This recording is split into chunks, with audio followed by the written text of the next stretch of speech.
फालतू की बातें कर रहे हैं। हाँ बताओ ना, बताओ भाई। कृष्ण जी ने अपने ये क्यों अपनी वाड़ी में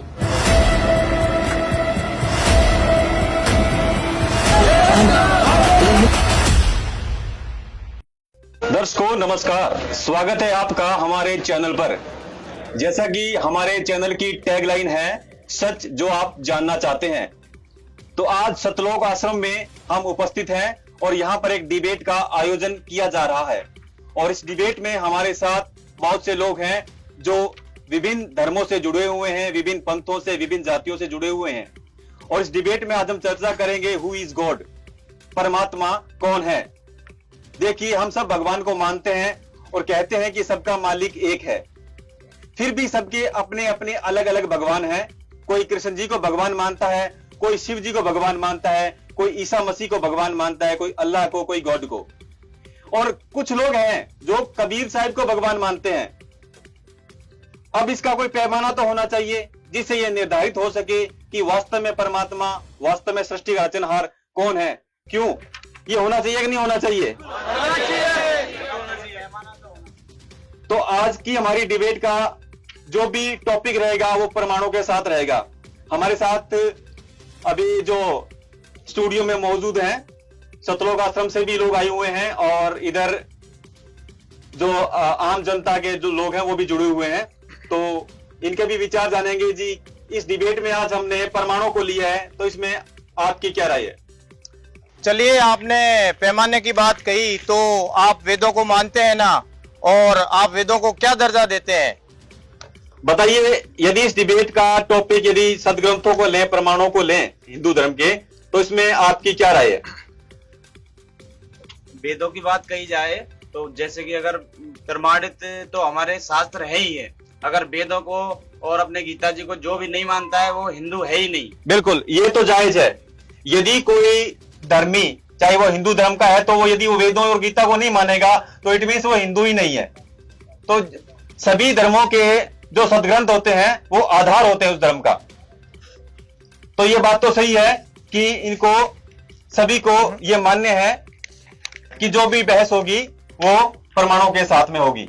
जी बिल्कुल, जिस तरह एक देश का संविधान होता है और वो संविधान पूरे देश को मान्य होता है, देश का एक प्रधानमंत्री होता है, साथ में उसका मंत्रिमंडल होता है, ऐसे ही एक पूर्ण परमात्मा और साथ में देवी देवता भी होते हैं। लेकिन पूर्ण परमात्मा एक और होता है और अलग अलग विभागों के देवी देवता अलग होते हैं।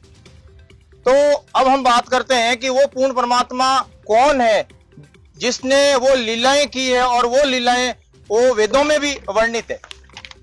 हाँ बताओ ना, बताओ भाई, वेदों में वर्णित लीला किसने करी, आप बताओ। जी रुकिए, आपके पास भी आएंगे। जी अभी आपने देखा कि भगवान श्री कृष्ण जी ने हजारों लीलाएं करी थी, उसमें से कुछ प्रमाणित लीलाएं मैं आपको बताता हूँ। जैसे श्री कृष्ण जी ने अपने राजा मोरदास जी ने अपने बेटे ताम्रध्वज को कटवाया था और श्री कृष्ण जी ने उनको जीवित किया था। इसी प्रकार कुछ मुट्ठी भर चावल लेके श्री कृष्ण जी ने सुदामा को धन्य दान कर दिया था और अधर्मी राजा कंस को मारकर धर्म की स्थापना करी थी। और इसी प्रकार महाभारत का महान युद्ध करवाकर धर्म की स्थापना करके अर्जुन को एक गीता उपदेश दिया था, जिसको सारा संसार गीता सार के नाम से जानता है। बिल्कुल बिल्कुल, क्या बात, बहुत बढ़िया बात। और कोई बताना चाहेगा? जी बिल्कुल, हमारे राम जी भी अपने भगवान है, क्योंकि उन्होंने सबरी के झूठे बेर खा के ये सिद्ध किया था कि भगवान है। और उसमें जो लीला एक ये की थी कि उन्होंने वनवास जाके एक माँ के कहने पर 14 वर्ष का वनवास भोगा और वहां से जो रावण था उसका भी नाश किया था। और इसके अलावा एक लीला ये भी की थी, बाली का भी संहार किया था उन्होंने। और ऐसे इससे सिद्ध होता है कि हमारे भगवान ही राम है। बिल्कुल, बहुत बहुत बढ़िया बात है ये भी, क्योंकि ये जो लीला रामचंद्र जी ने भी की, उन्होंने बताया कृष्ण जी ने भी की। और कोई बताना चाहेगा हमारे हिंदू धर्म में वेदों अनुसार और किस ने लीला करी है? जी भाई साहब, हमारे हिंदू धर्म में हनुमान जी ने बाल्यकाल में ही सूर्य भगवान को निकल लिया था जी। ये उन्होंने विशेष लीला की थी। और राम जी के साथ उन्होंने रावण से युद्ध किया और सीता मैया का पता भी लगाया कि सीता मैया कहाँ पर हैं, और रावण की सोने की लंका भी उन्होंने जला दी थी। बिल्कुल सही है। तो देखिए सर, आपने जैसा पूछा था कि वेदों अनुसार जो लीलाएं हैं वो किसने करी, तो लोगों ने इसके आपको जवाब भी दिए। तो आप बताइए क्या ये लीलाएं है या नहीं है? अब यहाँ विचार करें कि एक तरफ तो हम कहते हैं कि भगवान एक है, सृष्टि का मालिक एक है, लेकिन आपने तो सबने अलग अलग भगवान बना रखे हैं। कोई कह रहे हैं रामचंद्र जी भगवान है, कोई कह रहे हैं शिव जी भगवान है, कोई कह रहे हैं कृष्ण जी भगवान है। तो ये दोगलापन क्यों? अरे भाई, भगवान तो एक ही होगा ना, अनेक कैसे होंगे? हाँ, हमारे वेद भी यही कहते हैं कि परमात्मा एक है, लेकिन उसके बावजूद भी हम अलग अलग भगवान मान के उनकी पूजा कर रहे हैं। हिंदू होने के नाते ये एक विचारणीय प्रश्न है जी। इनका ये जवाब है, जैसा कि अभी आपने बताया है। ये कहना चाह रहे हैं कि यदि आप भगवान को एक मानते हैं तो आपने अभी अलग अलग नाम गिनवा दिए, तो आप कोई इनको बताना चाहेंगे, इनकी बात का कोई जवाब देना चाहेंगे? जैसा ये पूछ रहे हैं कि भगवान तो एक है लेकिन आप तो अलग अलग मान रहे हो ना। नहीं, भगवान तो एक ही है, सब इनके रूप ही है जी। भगवान विष्णु जी हैं जिनसे सभी संसार का संचालन हो रहा है, ठीक है। तो सारे भगवान उनके ही अवतार हैं। ये अपने राम जी हैं, कृष्ण जी है, या हनुमान जी है, या शिव जी है, सब उनके ही अवतार है। सब विष्णु भगवान ही संचालक है सारी सृष्टि के। तो आप कैसे जो आपकी बात है कि परमात्मा एक है, तो ये बात यहाँ पे सिद्ध होती है। बिल्कुल, परमात्मा एक है और वो विष्णु भगवान है। बिल्कुल सही है, सही है। हाँ, यही तो अवधारणा है, यही तो मान्यता है कि परमात्मा तो एक है। तो ये जो इनके अवतार है, भगवान श्री राम, भगवान विष्णु, भगवान शंकर, ये इनके अवतार हैं। तो जैसा कि इन्होंने बताया है कि इन भगवानों ने जो लीलाएं करी है, जो लीलाएं करी है, जैसे श्री रामचंद्र जी ने राम सेतु बनवा दिया, शिव जी ने जो जहर का प्याला था वो धारण कर लिया, हनुमान जी ने पर्वत उठा लिया।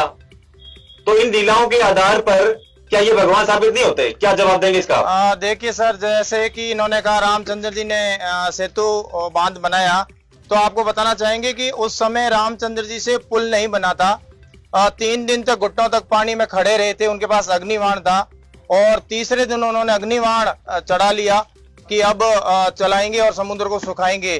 तो समुद्र ब्राह्मण रूप में खड़ा होकर के रामचंद्र जी से कहता है कि भगवान ऐसा ना करें, अगर आप तीर चला भी दोगे तो बहुत बड़ा खड्डा हो जाएगा और आप सेना पार करा के लेके जा नहीं पाओगे। तो मैं आपको बताता हूं कि आपकी सेना में 2 सैनिक है, नल और नीर, उनको उनके गुरु मुनींद्र ऋषि जी का आशीर्वाद प्राप्त है। तो वो अगर पुल बनाते हैं पत्थर से, तो आपका पुल बन जाएगा, तो सांप भी नहीं मरेगा और लाठी भी नहीं टूटेगी। बिल्कुल बिल्कुल व्यर्थ है इनकी बातें, फालतू की बातें कर रहे हैं। ये जो पुल बनवाया था वो हनुमान जी ने पत्थर पे जब श्री राम लिखा था, भगवान प्रभु राम का नाम लिखा था, उसके बाद पत्थर तैरे थे। ये भगवान, ये ऋषि मुनिंद्र का नाम तो हमने कहीं पढ़ा ही नहीं, ना कभी सुना। क्यों भाई, ये सही है, ये गलत है? ये फालतू की बातें कर रहे हैं। और अब मैं ऑडियंस से भी पूछना चाहता हूं, जैसे हनुमान जी ने पर्वत उठा लिया था, हनुमान जी ने पर्वत को उठा लिया था, तो क्या इससे वो भगवान नहीं हुए? क्या बताना चाहेंगे आप? जी, हम आपको ये बताना चाहते हैं कि ऐसा नहीं है कि वो भगवान नहीं है, मगर वो संपूर्ण परमात्मा नहीं है, वो अवतार हैं। और उन्होंने जैसे पर्वत उठाकर लेके जा रहे थे, और उसी समय में भरत जी ने देखा था कि कोई राक्षस है, तो उन्होंने तीर चला दिया था, और हनुमान जी गिर गए थे, तो उन्होंने गिरते ही राम का नाम लिया था। तो उनको पता चला कि ये मेरे भाई के दूत हैं, और उन्होंने हनुमान जी को कहा कि आओ, आपको मैं अपने बाण से ही, पर्वत से ही लंका पहुंचा देता हूं। तो इसका मतलब तो ये हो गया कि हनुमान जी से ताकतवर तो भरत जी थे। तो इसका क्या कोई जवाब बनता है? जैसा कि इन्होंने कहा है कि हनुमान जी जब पर्वत उठा करके, संजीवनी बूटी वाला पर्वत उठा के आ रहे थे, तो श्री रामचंद्र जी के भाई भरत जी ने पर्वत सहित हनुमान जी को तीर पे बिठा के और वहां से उड़ा दिया था। इससे ये कहना चाह रहे हैं कि जो भरत जी हैं वो हनुमान जी से ज्यादा समर्थ हैं। लेकिन आप बताइए। जी को मानते हैं हिंदू धर्म के हिसाब से कि हनुमान जी ही भगवान हैं। तो जो इन्होंने सज्जन ने बताया कि भरत उनसे ज्यादा ताकतवर थे, और ये बाकी सब लोग भी मानते हैं। तो इस हिसाब से तो भरत भगवान हुए ना, हनुमान जी को भगवान क्यों माना जा रहा है? हाँ, ये एक टॉपिक है कि यदि समर्थता की का पैमाना, सर मेरा सवाल आपसे है, यदि समर्थता का पैमाना कोई चमत्कार ही है, जैसा कोई पर्वत लेके उड़ रहा है, कोई जहर का प्याला पी रहा है, तो जैसा कि इन्होंने कहा भी फिर तो भरत जी ज्यादा समर्थ है हनुमान जी से, तो ये निर्णय कैसे हो कि वास्तव में समर्थ परमात्मा कौन है? नहीं, ये बात सही थी, लेकिन है ना, बात ऐसी है कि भगवान प्रभु राम की लीलाएं हैं ये सारी। ये है ना, ये जो अगर भगवान प्रभु राम इतने सर्वशक्तिमान है कि वो सब कुछ कर सकते हैं, तो ये एक छोटा सा उनकी लीला का पार्ट है। तो आप इससे ये पैमाना ना माने कि है ना भरत जी ज्यादा शक्तिशाली थे या हनुमान जी ज्यादा शक्तिशाली थे। ये सब प्रभु राम की लीलाएं हैं, और आप इन लीलाओं को आप समझने का प्रयास करें। ठीक है जी। तो जैसा कि आप बता रहे हैं प्रभु राम जी की सारी लीलाएं, और हम सब भी यही मानते हैं, और प्रभु राम जी ने राम सेतु बनवा दिया था, समुद्र पर पुल का निर्माण करवा दिया था। तो इस बात पर आपके क्या विचार है सर? देखिए सर, इसका प्रसंग जो अभी बताया है, मुनींद्र ऋषि जी का रामायण के अंदर प्रसंग है। मेरे साथी ने इस बात को सिरे से खारिज कर दिया कि मुनींद्र ऋषि जी का कोई प्रसंग नहीं है। आप रामायण उठाकर देखिए, आप कहते हैं हम हिंदू हैं, हम सनातनी हैं, और हम वेद गीता पुराणों को मानते हैं, रामचरित मानस को मानते हैं, महाभारत को मानते हैं। तो रामचरित मानस के अंदर इसका प्रसंग आया हुआ है, मुनींद्र ऋषि जी का प्रसंग आया हुआ है, जहां पे एक वाणी भी है कि सतयुग में सत्सुकृत कह टेरा, त्रेता में मुनींद्र कहलाया, द्वापर में करुणामय नाम मेरा, और कलयुग नाम कबीर धराया। तो त्रेता में मुनींद्र ऋषि जी आए थे पूर्ण परमात्मा के रूप में, और उनके दो सैनिक थे नल और नील, जिसका पूरा प्रसंग रामायण के अंदर है। तो जैसा कि इन्होंने बताया, नल और नील का प्रकरण बताया है कि नल और नील के द्वारा पत्थर तैरे थे। आप ये कहना चाह रहे हैं क्या नल नील के द्वारा पत्थर तैरे थे? आप ये कहना चाह रहे हैं? ये प्रसंग थोड़ा लंबा हो जाएगा यहाँ पे। उन्होंने अपने गुरुदेव को उस समय याद नहीं किया, उनको आशीर्वाद प्राप्त था कि आपके हाथ से कोई भी वस्तु डूबेगी नहीं। वो भोले भाले थे, वो सत्संग में जाते थे, कपड़े वगैरह धोते थे, तो वो कभी कपड़े डूब जाते थे, कभी बर्तन डूब जाते थे। तो मुनींद्र ऋषि जी के जो और शिष्य थे, उन्होंने कहा कि गुरुदेव ये हमारे कपड़े डुबो देते हैं, बर्तन डुबो देते हैं, तो इनको ये सेवा ना दो। तो वो गुरु जी के आगे माफी मांगी, गिड़गिड़ाए कि परमात्मा हमारी ये सेवा ना छीनिए। तो मुनींद्र ऋषि जी ने उन दिन उनको आशीर्वाद दिया कि बेटा आज के बाद आपके हाथ से कोई भी वस्तु डूबेगी नहीं। लेकिन जब ये रामचंद्र जी वाला प्रसंग आता है, तो उस दिन की आवाज समुद्र ने बताया कि आपकी सेना में रामचंद्र जी सैनिक है, नल और नील, उनके हाथ से कोई भी वस्तु डूबेगी नहीं। तो उस समय नल और नील ने अपने गुरुदेव को याद नहीं किया। उन्होंने देखा कि अगर मैं रामचंद्र जी के सामने अपने गुरुदेव को याद करूंगा तो ये सोचेंगे भाई ये तो इनके गुरुदेव की शक्ति है, इनकी क्या शक्ति है। तो उस समय उनकी शक्ति चली गई, और जैसे ही उन्होंने पत्थर उठाया और डाला तो वो डूब गया। तो ये बहुत लंबा प्रसंग है। इसमें जो ज्योति निरंजन है, उसने अपना वरदान मांगा था कि त्रेता में जो मेरा अंश आएगा उससे पुल नहीं बनेगा, द्वापर में मेरा जो अंश आएगा उससे मंदिर नहीं बनेगा। तो ये पूर्ण परमात्मा ने पहले ही ज्योति निरंजन यानी ब्रह्म भगवान को आशीर्वाद दे दिया था कि भाई ठीक है, मैं इसकी मदद करूंगा। तो त्रेता में फिर ये रामचंद्र जी की पूर्ण परमात्मा जो मुनींद्र ऋषि जी के रूप में आए, उन्होंने वहां पे उनकी मदद करी, और फिर वो पुल बनाया। रामचंद्र जी सेना लेके गए, जो कि रावण उठा के लेके गया था माता सीता को। तो वहां पे फिर रामचंद्र जी अपनी सेना को लेके जाते हैं लंका में, और वो पुल बन गया था वहां पे। एक बात जी जी जी जी, अभी इन्होंने बात की ब्रह्म की। जब बात हम स्टार्टिंग से हम लोग बचपन से सुनते आ रहे हैं, भगवान विष्णु जी के बारे में, भगवान श्री राम जी के बारे में, भगवान शंकर जी के बारे में, ब्रह्मा जी के बारे में, देवी दुर्गा के बारे में। अब ये ब्रह्म, ये अलग ही भगवान बता रहे हैं। ब्रह्म भगवान जिसका कोई ना हमने कभी सुना ना कभी पढ़ा, तो ये ब्रह्म मतलब हमारे समझ में नहीं आ रही ये वाली बात है। आप कौन सी लीला, आपने प्रसंग सुना है? प्रसंग हमने सुना। सर सुनिए, इन्होंने जो मुनींद्र ऋषि का जो रेफरेंस दिया है, जो जैसा इन्होंने बताया, उसके ऊपर आपके क्या विचार है? क्या ये है ऐसा कुछ प्रमाण है? हमने नल नील का प्रसंग सुना है, बिल्कुल सुना है, आपकी बात से हम सहमत हैं। लेकिन मुनींद्र ऋषि का नाम हमने कभी ना रामायण में पढ़ा ना रामचरितमानस में पढ़ा। बताइए, आपको ये बातें मान्य है क्या? आप नहीं देखा मुनिंदर, ये जो मुनिंदर ऋषि जी हैं, ये आज तक हमारे धर्म शास्त्र के धर्मगुरु हैं, कथावाचक हैं, ये हमें कथा सुनाते हैं, हम भी सुनते हैं और आप भी सुनते हैं। और ये सनातन हिंदू धर्म के अंदर हमें सबको भी ये नॉर्मल तथ्य है, सबको पता होता है कि नल नील और भगवान रामचंद्र जी कथा हम सबने सुनी है, लेकिन मुनिंदर जी ऋषि और ये पूर्ण परमात्मा उनको आशीर्वाद देना ये कभी सुना नहीं। तो एक मिनट आपने ऐसा रुकिए, अब अपने थोड़ा अगला टॉपिक लेते हैं, एक बार इसको ये छोड़ते हैं। अभी तक जैसे वैसे भी इन्होंने समर्था की यदि बात करें तो इनके पक्ष को नकारा तो नहीं जा सकता। खैर, इनके पक्ष को नकारा तो बिल्कुल नहीं जा सकता, जिनकी सच्चाई हमारे सामने इन्होंने रखी है। तो आगे हम देखते हैं कि वेदों में आखिर भगवान की ऐसी कौन सी लीलाएं हैं।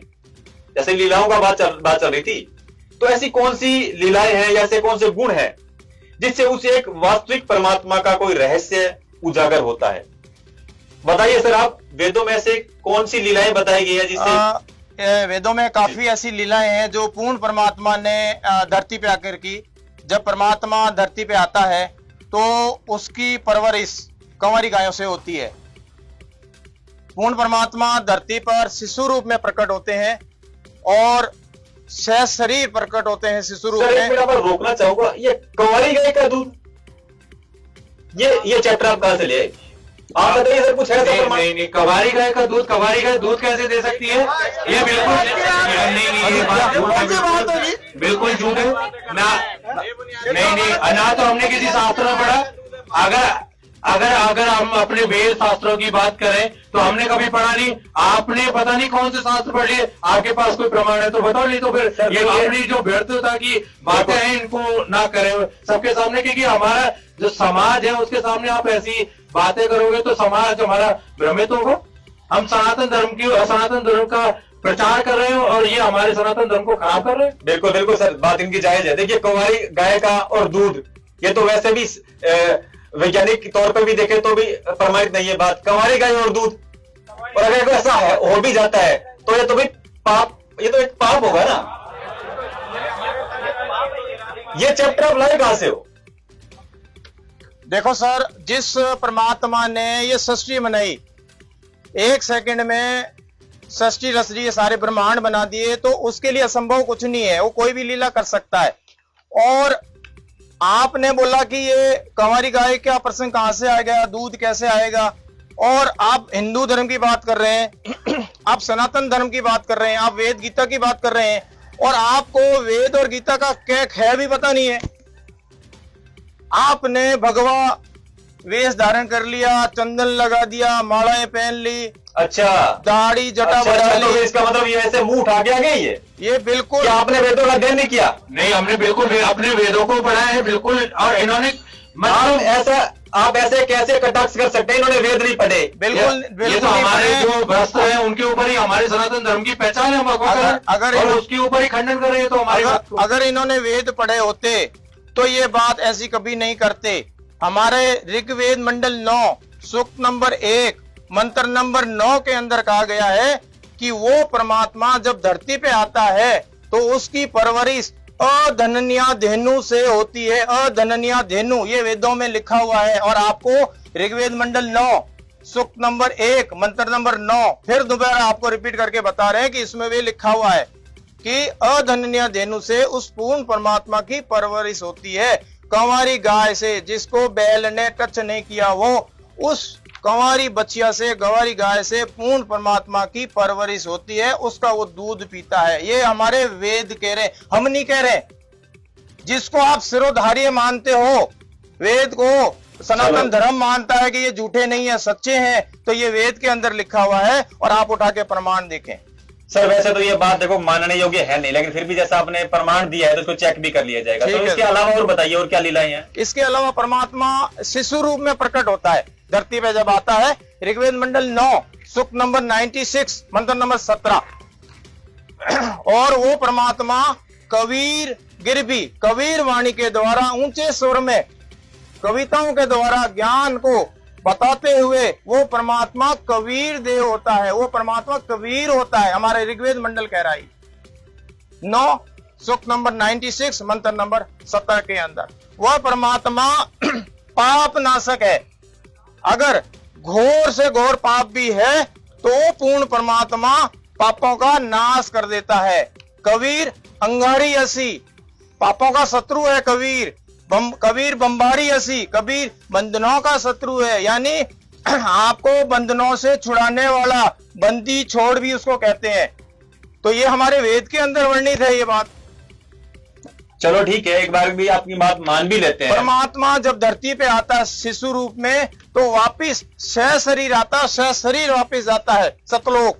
माँ के गर्भ में पूर्ण परमात्मा नहीं आता है, ये हमारे वेद कह रहे हैं। हम इसी न ठोक के कह सकते हैं, क्योंकि हमने वेद का अध्ययन किया, हमने वो सत्संग सुने हमारे गुरुदेव से, और उन्होंने सारा वेद खोला संत रामपाल जी महाराज ने, जिससे आज हमें ये ज्ञान हुआ। और आज हम सीना ठोक के कह सकते हैं कि ये वेदों में लिखा हुआ है, क्योंकि हमने उसका अध्ययन किया, तो हमारे गुरुदेव ने बताया, संत रामपाल जी महाराज ने। ये तो अनपढ़ एक मिनट ऑडियंस से पूछ लेते हैं ना, जैसा आपने भी वेद वगैरह पढ़े होंगे, तो आपके हिसाब से वेदों में किसकी महिमा का वर्णन है, कौन से भगवान की महिमा का वर्णन है, कोई बताना चाहेगा?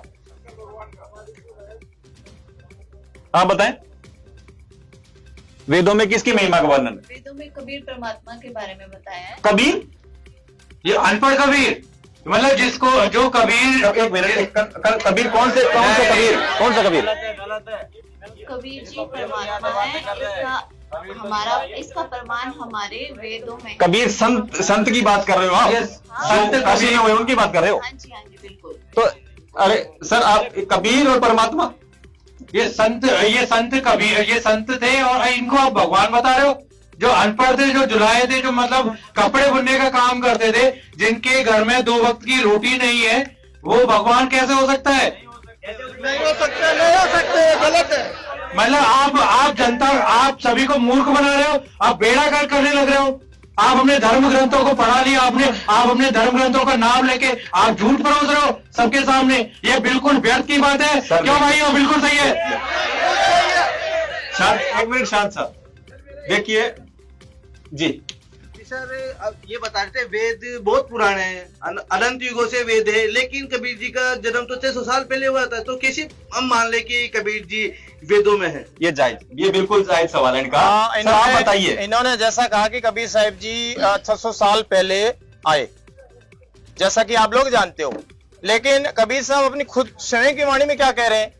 सतयुग में सत सुकृत कह टेरा, त्रेता में मुनिंदर कहलाया, द्वापर करुणामय नाम मेरा, और कलयुग नाम कबीर धराया। कलयुग में मैं कबीर नाम से, ओरिजिनल नाम से आता हूं। जो आपके वेदों में लिखा हुआ है वो परमात्मा कबीर होता है। परमात्मा कबीर जी हर युग में आते हैं, और हर युग में आकर के लीला करते हैं परमात्मा, जो वेदों में लिखा हुआ है।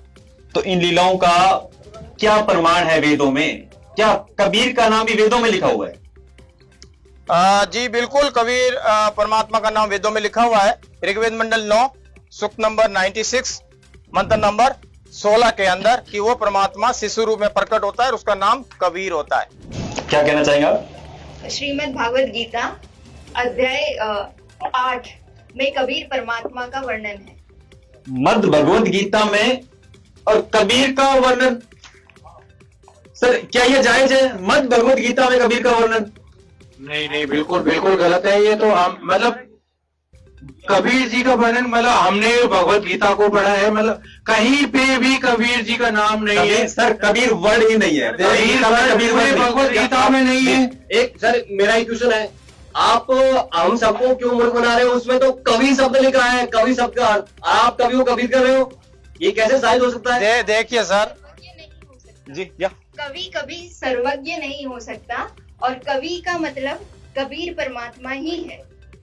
देखिए सर जी, जैसा कि मेरे साथी बार बार कह रहे हैं कि क्या हमने वेद पढ़े नहीं है, क्या हमने गीता पढ़ी नहीं है, तो शायद आपने पढ़ी नहीं है, और अब पढ़ लें आप। संत रामपाल जी महाराज का सत्संग सुन के पढ़े तो आपको शायद समझ में आ जाएगा, क्योंकि गीता के 8वें अध्याय के 9वें श्लोक में कहा है कि वो परमात्मा तीनों लोकों में प्रवेश करके सबका धारण पोषण करता है, तो वो कवि यानी कबीर देव होता है। तो जैसा कि मेरे साथी कह रहे हैं कि वो तो कवि थे, तो आप मुझे ये बताइए कवि कभी सर्वज्ञ कैसे हो सकता है? तीनों लोकों में प्रवेश करके सबका धारण पोषण कवि कैसे कर सकता है? मेरे इस सवाल का आप जवाब दीजिए कोई। मेरे सनातनी भाइयों, मेरे हिंदू भाइयों, इस सवाल का जवाब दीजिए, कवि कभी सर्वज्ञ हो सकता है क्या? क्या जवाब सर आप इसका? इस बात का तो उत्तर हमारे पास भी नहीं है, क्योंकि कभी हमने इतने संतों के बारे में सुना है, लेकिन कभी सर्वज्ञ नहीं हुआ। लेकिन वहां पे कबीर नहीं है।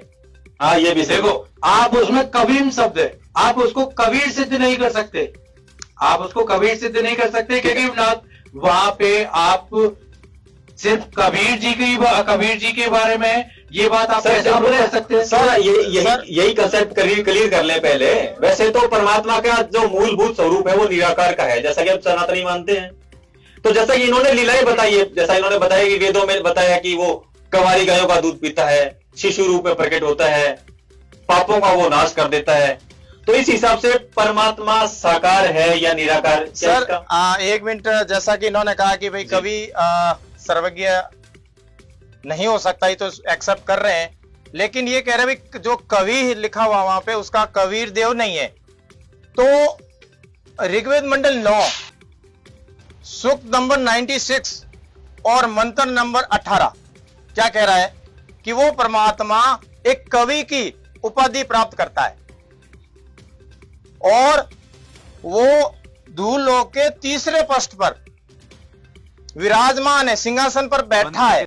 वो परमात्मा कवि की उपाधि प्राप्त करता है। तो कवि की उपाधि मुझे आप बताइए किसने प्राप्त करी है? कवि की उपाधि सिर्फ और सिर्फ कबीर साहब के लिए लगती है, उन्होंने प्राप्त की है, क्योंकि कबीर साहब ने अपना तत्व ज्ञान लोकोक्तियों, दोहों, साखी वाणियों के माध्यम से बताया और कवि की तरह आचरण करते हुए वो पृथ्वी पर विचरण हुए, जो हमारे ऋग्वेद मंडल 9 सूक्त नंबर 96 मंत्र नंबर 18 कह रहा है। जी, कभी तो तुलसीदास जी भी थे जिन्होंने रामायण का पूरा वर्णन किया, तो इसका मतलब क्या हम परमात्मा उनको मान लें क्या? बिल्कुल सर, एक सवाल है हमारे ऑडियंस की तरफ से कि जैसा आप बता रहे हैं कि वो परमात्मा कवियों की तरह आचरण करता है, तो कवि तो बहुत हुए हैं और तुलसीदास जी तो रामायण के रचयिता और परम आदरणीय है, काफी उन्होंने वाणियों की, साखियों की, चौपाइयों की रचना करी है। तो इस हिसाब से क्या वो भी परमात्मा है? तुलसीदास जी त्रेता युग में हुए हैं, कबीर साहब तो हर युग में आते हैं और उन्होंने अपना तत्व ज्ञान प्रकट किया है, बताया है, दृढ़ भक्त आत्माओं को मिले हैं और वेदों में भी तो नाम लिखा हुआ है कबीर साहब जी का। हम एक बात से थोड़ी सिद्ध कर रहे हैं कि कवि से ही हम सिद्ध कर रहे हैं कबीर साहब को, वो कवि की उपाधि प्राप्त करते हैं।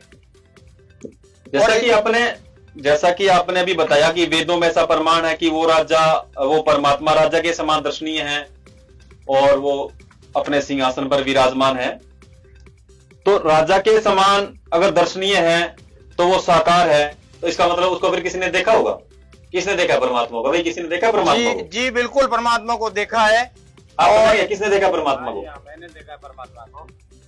परमात्मा श्री राम जी है, जो सबरी के झूठे बेर खा के उसको भक्ति की लाज रखी थी और राम से तो पुल बनवाया, और एक तरफ देखा जाए तो बाली को मारा, संहार किया मतलब उसका, और एक तरफ देखा जैसा कि इन्होंने परमात्मा का साकार होने का प्रमाण दिया, श्री राम जी को परमात्मा साकार रूप में ये मानते हैं। तो और जी, परमात्मा श्री रामचंद्र जी है जिन्होंने बालावस्था में राजा जनक की भरी सभा में जिस महाधनुष को, जो शिव धनुष था, उसको कोई 10 कंधर रावण लंकापति नहीं उठा पाया था, उसको क्षण मात्र में श्री रामचंद्र जी ने तोड़ दिया। ऐसी वो महान शक्ति, इतने महान शक्ति, इतने सामर्थ्य और वो परमात्मा का साकार स्वरूप।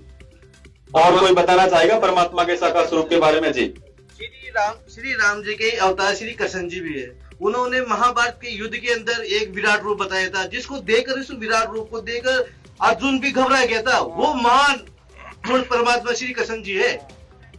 जी, गीता के अंदर श्री कृष्ण जी की महिमा है। श्री कृष्ण जी ने अपने स्वरूप का भी को उजागर किया है श्री कृष्ण के सामने, और अपनी महिमा का, अपने ज्ञान को वहां पर उजागर किया है। शिव जी भी हैं जिन्होंने विष का प्याला समुद्र मंथन के टाइम पे विष का प्याला अपने कंठ में रखा था। ठीक है, और शिव जी ने ही गणेश जी को गणेश जी का सिर, उनके हाथी का सिर लगा दिया। मतलब भगवान अब मरे हुए को जिंदा कर रहे हैं, शिव जी जिंदा कर रहे हैं, तो क्या वो भगवान नहीं है? वो भी तो भगवान ही है। इसका वर्णन, ये वेदों की बात करें, वेदों में तो है ना, महाकाल का वर्णन भी है, आदि राम का भी वर्णन ही है, ठीक है, और महाविष्णु का भी वर्णन है। तो आप उन वेदों में तो मतलब हमारे विष्णु भगवान भी नहीं है ना, हमारे शिव जी भी है, तो मतलब इन भगवानों का नाम भी है। आप कबीर भगवान का नाम ले रहे हो, आप आप अपने कबीर जी को, जो संत थे, आप उनको परमात्मा बता रहे हो। और जो हमारे भगवानों के नाम है, आप उन भगवानों के नाम ही नहीं ले रहे। वहां पे सदाशिव भी लिखा है, बिल्कुल ठीक है, और सदाशिव, शिव जी के बारे में वर्णन है, विष्णु जी के बारे में और ब्रह्मा जी के बारे में वर्णन है पूरा। मतलब कुछ भी बोले जा रहे हैं भाई साहब, और मतलब उसका ना तो कोई सेंस है, और हर एक चीज में इसका प्रमाण यहाँ पे है, इसका प्रमाण वहां पे है, और तो आपने ये प्रमाण नहीं पढ़े, हाँ, ये भी कैसे बताओगे? ये भी तो अपने आप में प्रमाणित बातें आज की नहीं है। देखिए कितने युग हो गए इन बातों को चलते हुए। सर एक मिनट सुनिए, पहले आप सुनिए। अब जैसा कि इन्होंने बता ही दिया है, रामचंद्र जी ने कितने चमत्कार किए थे, राम सेतु बनवा दिया था, और शंकर जी ने तो विष को धारण करके और पूरी सृष्टि को बचाया था, है ना, और हनुमान जी ने तो पर्वत तक उठा लिया था, और कृष्ण जी ने तो मृत मोर ध्वज के पुत्र तामर ध्वज को जीवित कर दिया था। तो क्या ये लीला ही नहीं है परमात्मा की? देखिए मेरे साथियों को मैं बताना चाहूंगा जी कि एक मेरे भाई ने कहा कि भाई उन्होंने, कृष्ण जी ने विराट रूप दिखाया जी, तो 3 लोक के नाथ हैं, ब्रह्मा विष्णु महेश, और जो कृष्ण जी हैं वो 16 कला के भगवान है। इनके पास 3 लोक की शक्ति तो है ही, छोटा मोटा चमत्कार तो दिखा ही सकते हैं। और आप कह रहे हैं कि कृष्ण जी ने ये कर दिया, रामचंद्र जी ने ये कर दिया, तो आप मुझे बताओ, अगस्त ऋषि ने 7 समुद्र का पानी एक चड़ू में 7 समुद्र सुखा दिए, तो क्या वो भगवान हो गए? आप मेरे इस सवाल का जवाब दीजिए, क्या वो भगवान हो गए? भगवान की लीला, भगवान के गुणों का वर्णन हमारे वेदों में लिखा हुआ है। हमारे वेद क्या कह रहे हैं? अभी इसी डिबेट में कि रामचंद्र जी से सेतु बांध पुल नहीं बना था, मुनिंदर ऋषि जी ने वहां मदद करी, और फिर आप उसी लीला को फिर आप सामने रख रहे हो, जो मदद मुनिंदर ऋषि जी ने की थी। फिर आप कह रहे हो कृष्ण जी ने मोर ध्वज के पुत्र तामर ध्वज को आरे से चिरवा करके वापस जिंदा कर दिया। बिल्कुल कर दिया, हम इस बात को स्वीकार रहे, कहां नकार रहे, लेकिन वहां पे तामर ध्वज के प्राण यानी कि आयु शेष थी, तो 3 लोक के नाथ, इनके पास शक्ति है, जिंदा कर दिया। लेकिन दूसरी तरफ हम बात करें, शंकर भगवान ने अपने ही पुत्र गणेश जी की गर्दन काट दी, फिर क्या होता है? वो वापिस शिव जी, गणेश जी को जिंदा नहीं कर पाए। फिर ब्रह्मा जी के पास गए, विष्णु जी के पास गए, उन्होंने कहा महादेव हमारे बस की नहीं है, हमारे पास ये पावर नहीं है। फिर शेरों वाली माता के पास गए, माता आप कोई उपाय बताओ, तो शेरों वाली माता ने कहा कि आप यहाँ से जंगल में जाइए, और जंगल में जाते समय कोई भी पहला जानवर मिले उसकी आप गर्दन काट के ले आइए और गणेश जी के लगा दिए, जिंदा हो जाएगा। तो जब जंगल में गए तो वह हथनी मिली, उसकी गर्दन काटी और वो शिव जी, गणेश जी के लगाई, और गणेश जी को जिंदा किया। आप गणेश जी की पूजा करते हो तो उस पे चुंदड़ी क्यों उड़ाते हैं? क्यों? हथनी का शेर है। देखो फिर बात इन्होंने बोली है कि देवी दुर्गा ने चलो जीवित किया, लेकिन शक्ति तो है ना, अब वो तो है तो हमारी भगवान। अरे भगवान तो हमारी है। अरे बिल्कुल शक्ति है, 3 लोगों की शक्ति मान रहे हैं ना, लेकिन उस शक्ति में भी आप देखें, एक जानवर की गर्दन काट करके, एक जीव को मार करके आप अपना बेटा जीवा रहे हो। देखिए सर, क्या कि हिंदू धर्म की जो मान्यता है, हिंदू धर्म की जो अवधारणा, जैसा इन्होंने बताया कि वो सभी जो इनके देवी देवता पूजनीय है, वो सभी उस परम शक्ति के ही स्वरूप हैं। चाहे देवी ने कह दिया, चाहे शंकर जी खुद से हो कर लिया उन्होंने, तो वो हुआ उसी शक्ति की वजह से है, तो वो उनको हम नकारा नहीं कर सकते। आप तो चलो ये बता दीजिए, आपके अनुसार वेदों में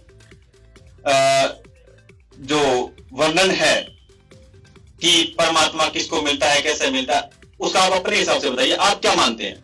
ऐसा है सर कि वेदों में ये लिखा हुआ है कि वो परमात्मा जो है ऋग्वेद मंडल 9 सूक्त नंबर 82 मंत्र नंबर 1 कि वो परमात्मा राजा के समान दर्शनीय है, सिंहासन पर विराजमान है, उसके ऊपर गुम्बज है और ऑटोमेटिक चंवर हो रहा है। यह प्रमाण कुरान शरीफ भी कह रही है, सूरत फुरकानी 25 आयत नंबर। हमें क्या लेना भी यार सर, कुरान शरीफ को कहां ला रहे हो? हम सनातनी है भाई, यहाँ पर मुसलमान थोड़े हैं। ये हमारे को गुमराह कर रहे हैं सर जी, क्योंकि हमारे हिंदू धर्म के जितने भी ग्रंथ है तो हम क्या गलत पढ़ रहे हैं?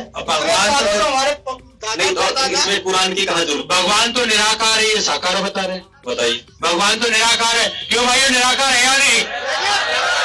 ये साकार बता रहे हैं। हमने तो भगवान को बचपन से निराकार पढ़ा है और हमारे पूर्वजों ने भी बताया, और हमारे जो सनातन धर्म को जो संभाले हुए ऋषि मुनि और जो हमारे बैठे हुए बड़े बड़े जो शास्त्रों के ज्ञाता है, उन्होंने भगवान को निराकार बताया और ये साकार बता रहे। तो मतलब हमारे जो ऋषि मुनि है वो झूठे हैं। भाई साहब का कहना ऐसा है, ऋषि मुनि बिल्कुल झूठे हैं और ये सही है। जिन्होंने हजारों साल तक तपस्याएं करी, हजारों साल तक भक्ति करी, उनको आप गलत साबित कर रहे हैं। मेरे अभी इन्होंने कहा कि हनुमान जी भगवान है, राम जी भगवान है, विष्णु जी भगवान है, कृष्ण जी भगवान है। अभी खुद कह रहे हैं कि वो परमात्मा निराकार है। तो बहन जी, आपने शायद इस डिबेट को ध्यान से नहीं सुना। इनका और सनातनियों का यही मानना है कि परमात्मा की जो शक्ति है ना, वो निराकार है, वो निराकार शक्ति है। ये सभी उस परमात्मा के अवतार हैं, उन्हीं का ही स्वरूप है ये। इस चीज को हम क्यों नहीं समझ रहे हैं? अभी एक भाई साहब ने कहा था कि कृष्ण जी ही पूर्ण परमात्मा है। मैं उसी संदर्भ में ये बात कर रही हूँ, ये सवाल उठाया। तो बात तो एक ही है ना, भगवान विष्णु के ही तो अंश सारे। अब वो भगवान विष्णु निराकार है, वो किसी भी रूप में आ सकते हैं, किसी भी रूप में अवतार ले सकते हैं। आपने बिल्कुल ऐसी बात कर दी ना कि सूर्य है, उसका कोई आकार नहीं है, लेकिन वो कोई भी शेप ले सकता है। कुछ ऐसा कहना चाह रहे हैं आप? नहीं, बात बिल्कुल सही है, भगवान निराकार है और आप साकार बता के आप भ्रमित कर रहे हैं लोगों को। सर, अपने इनसे यही सवाल कर लेते हैं ना, अगर ये परमात्मा को साकार मानते हैं, जैसा ये प्रमाण भी दे रहे हैं, तो आप बता दो फिर वो परमात्मा किसको मिला है, किसने उसको देखा है? परमात्मा साकार है जो वेदों में लिखा हुआ है, और हम तो ये कह रहे हैं कि वेद में लिखा हुआ, हम अपनी तरफ से नहीं कह रहे हैं। वो राजा के समान दर्शनीय है। अच्छा, अब वो मिला किसको, किसने देखा? जिसको ये निराकार कह रहे हैं, तो क्या किसी ने देखा है? बिल्कुल मिला है, वो देखा है। किसको मिला? गुरु नानक जी को मिला वो पूर्ण परमात्मा, दादू जी को मिले वो पूर्ण परमात्मा, मलुकदास जी को मिले, गीसूदास जी को मिले, नामदेव जी को मिले, पीपा जी, मीराबाई, बहुत ऐसे संत हुए हैं, गरीबदास जी महाराज, जिनको पूर्ण परमात्मा जिंदा महात्मा के रूप में धर्मदास जी को मिले, अपना तत्व ज्ञान समझाया, उनको गवाह बनाया। जैसा कि अभी वेदों के अंदर प्रमाण है, उसके साथ में इन संतों को गवाह बनाया उस पूर्ण परमात्मा ने, और कभी सागर के अंदर वर्णन है उस पूर्ण परमात्मा का। जी, इन सज्जन जी की पिछली बातों पे आना चाहता हूँ। ये बता रहे थे कि आपके श्री कृष्ण जी ने मोरदस राजा के बेटे ताम्रध्वज को मार के जीवित किया, ये सही है? उस श्री कृष्ण जी ने जीवित करा था, और शिव जी ने उनके बेटे गणेश जी की गर्दन काट के एक नई गर्दन लगाई थी, तो वो संसार के सृजनहार कहलाए थे, तो वो परमात्मा के गुण थे। और इसी संदर्भ में ये कह रहे थे कि कबीर साहब भगवान है ना, वेदों में भी प्रमाणित है। तो ये से लीला इन भगवानों ने करी, श्री कृष्ण जी ने करी, शिव जी ने करी, कबीर साहब ने ऐसी कैसी लीला करी, किनको जीवित किया, किनको उद्धार किया, ये प्रमाण तो हमको बताओ। बताइए। बताइए, इन भगवानों ने तो मरे हुओं को जीवित कर दिया, क्या कबीर ने भी ऐसा कुछ किया है क्या? कौन जवाब देना चाहेगा? आप दोगे जी, बताइए। मैं ये पूछना चाहता हूँ कि आप कह रहे थे कृष्ण ने राजा मोरध्वज के पुत्र को जीवित कर दिया था, तो उन्होंने अपने भांजे अभिमन्यु को जीवित क्यों नहीं किया? कबीर साहब ही भगवान है, कबीर साहब ही भगवान है। अनेक संतों ने अपनी वाणी में कहा है, हम सुल्तानी नानक तारे, दादू को उपदेश दिया, जात चुराहा भेद न पाया, इसी माही कबीर हुआ। इनका सवाल आप मैं रिपीट कर देता हूँ। ये कहना चाहते हैं कि यदि कृष्ण जी ने मोर ध्वज के पुत्र तामर ध्वज को आरे से कटवा कर वापिस जीवित कर दिया था, तो उन्होंने अपने भांजे अभिमन्यु को, जो कि महाभारत के युद्ध में मारा गया था, उसको जीवित क्यों नहीं किया? है जवाब आपके पास? जी, जवाब तो नहीं है, लेकिन मैं कहना चाहता हूँ कि शिव जी ने भी तो अपने पुत्र गणेश जी की गर्दन काट के नई गर्दन लगाई। नहीं गर्दन लगाई सर, बात तो यही है ना। इस बात को समझे आप, क्या वो स्वीकार कर रहे हैं ना? ये जवाब दे रहे हैं जी। गणेश जी की गर्दन काट करके दूसरे शिव जी ने गणेश जी की गर्दन लगाई थी, तो माता सती ने जब अग्नि कुंड में प्राण त्याग दिए, तो माता सती को क्यों जीवित नहीं किया? माता सीता को क्यों नहीं जीवित किया? सती को पार्वती। हाँ, आपके लिए दो सवाल हो गए। एक सवाल तो ये कि अभिमन्यु को क्यों नहीं जीवित किया कृष्ण जी ने, और शिव जी ने सती सीता को क्यों नहीं जीवित किया। सर आप भी बताइए इसका जवाब। सर आपको मैं सवाल रिपीट कर देता हूं। इनका ये सवाल है कि यदि श्री कृष्ण जी ने मोर ध्वज के पुत्र तामर ध्वज को आरे से चिरवा के जीवित कर दिया, इसका मतलब वो समर्थ थे, तो अभिमन्यु को क्यों नहीं जीवित किया? और शिव जी भी यदि गणेश जी की गर्दन काट के वापस लगा के वो समर्थ हैं, तो उन्होंने पार्वती सर वापस नहीं लगाई, दूसरे जानवर को मार करके लगाई है। हो सकता है उसमें भगवान की कोई लीला हो। अच्छा, ये भी लीला है, भगवान की कोई लीला। अगर कोई काम नहीं हो तो भी लीला। देखो ये कौन सी बात हुई? ये भगवान की लीला हो सकता है, और ऐसा भी हो सकता है कि उस इंसान की उम्र पूर्ण हो गई हो, तो वो भगवान कहते हैं, हमें विधान है हमारे शास्त्रों के अंदर भी, हम कई धर्मगुरु बताते हैं कि जब इंसान की उम्र पूरी हो जाती है तो भगवान उस विधान के अंदर हेरफेर नहीं करता है। बिल्कुल, हाँ, ये भी है। बिल्कुल बिल्कुल। सृष्टि का भी कोई नियम होता है ना, किसी का अगर टाइम है तो वो तो फिर नहीं है। अब हर किसी को जीवित करने लग रहे हैं, मरेगा कौन? फिर तो आप सबको बोल दोगे वो एक्सीडेंट में क्यों बता रहे हैं सर। जी जी, ये तो जैसे पार्वती जी थे, उन्होंने दक्ष के हवन कुंड के अंदर शरीर छोड़ दिया था, तो उनकी तो उम्र पूरी हुई नहीं थी, वो अधूरी उम्र में उन्होंने अपना शरीर छोड़ा था। जबकि पूर्ण परमात्मा की समर्थता बताते हैं ऋग्वेद मंडल नंबर 10 सूक्त नंबर 161 मंत्र नंबर 2 के अंदर ये बताया गया है कि वो पूर्ण परमात्मा अपने साधक की आयु भी बढ़ा देता है और उसे 7 वर्ष का जीवन प्रदान करता है। तो उसकी उम्र बढ़ाकर चाहे जितनी बढ़ा सकता है, उसमें इतनी सामर्थ्यता होती है। अगर उस परमात्मा जिनको ये भगवान बता रहे हैं, भगवान शिव, उनकी सामर्थ्यता होती तो वो अपनी पत्नी की उम्र क्यों नहीं बढ़ा सकते थे? जबकि वेद ये कह रहे हैं। सर, जब भस्मागिरी ऋषि भक्ति कर रहा था, उन्होंने भस्म कुंड उस समय मांग लिया था, तो शिव शंकर खुद अपनी उम्र, अपनी जीवन को नहीं बचा पाया, उन्होंने उसे लेनी पड़ी विष्णु जी की या पूर्ण परमात्मा की, तो उन्होंने भागना क्यों पड़ा? मेरा क्वेश्चन ये है, उन सज्जन से जवाब दीजिए कि खुद शिव शंकर जी को क्यों भागना पड़ा? हाँ सर, ये भी एक कथा आती है पुराणों में। ये सर सज्जन का कहना है कि लीला थी। बिल्कुल बिल्कुल।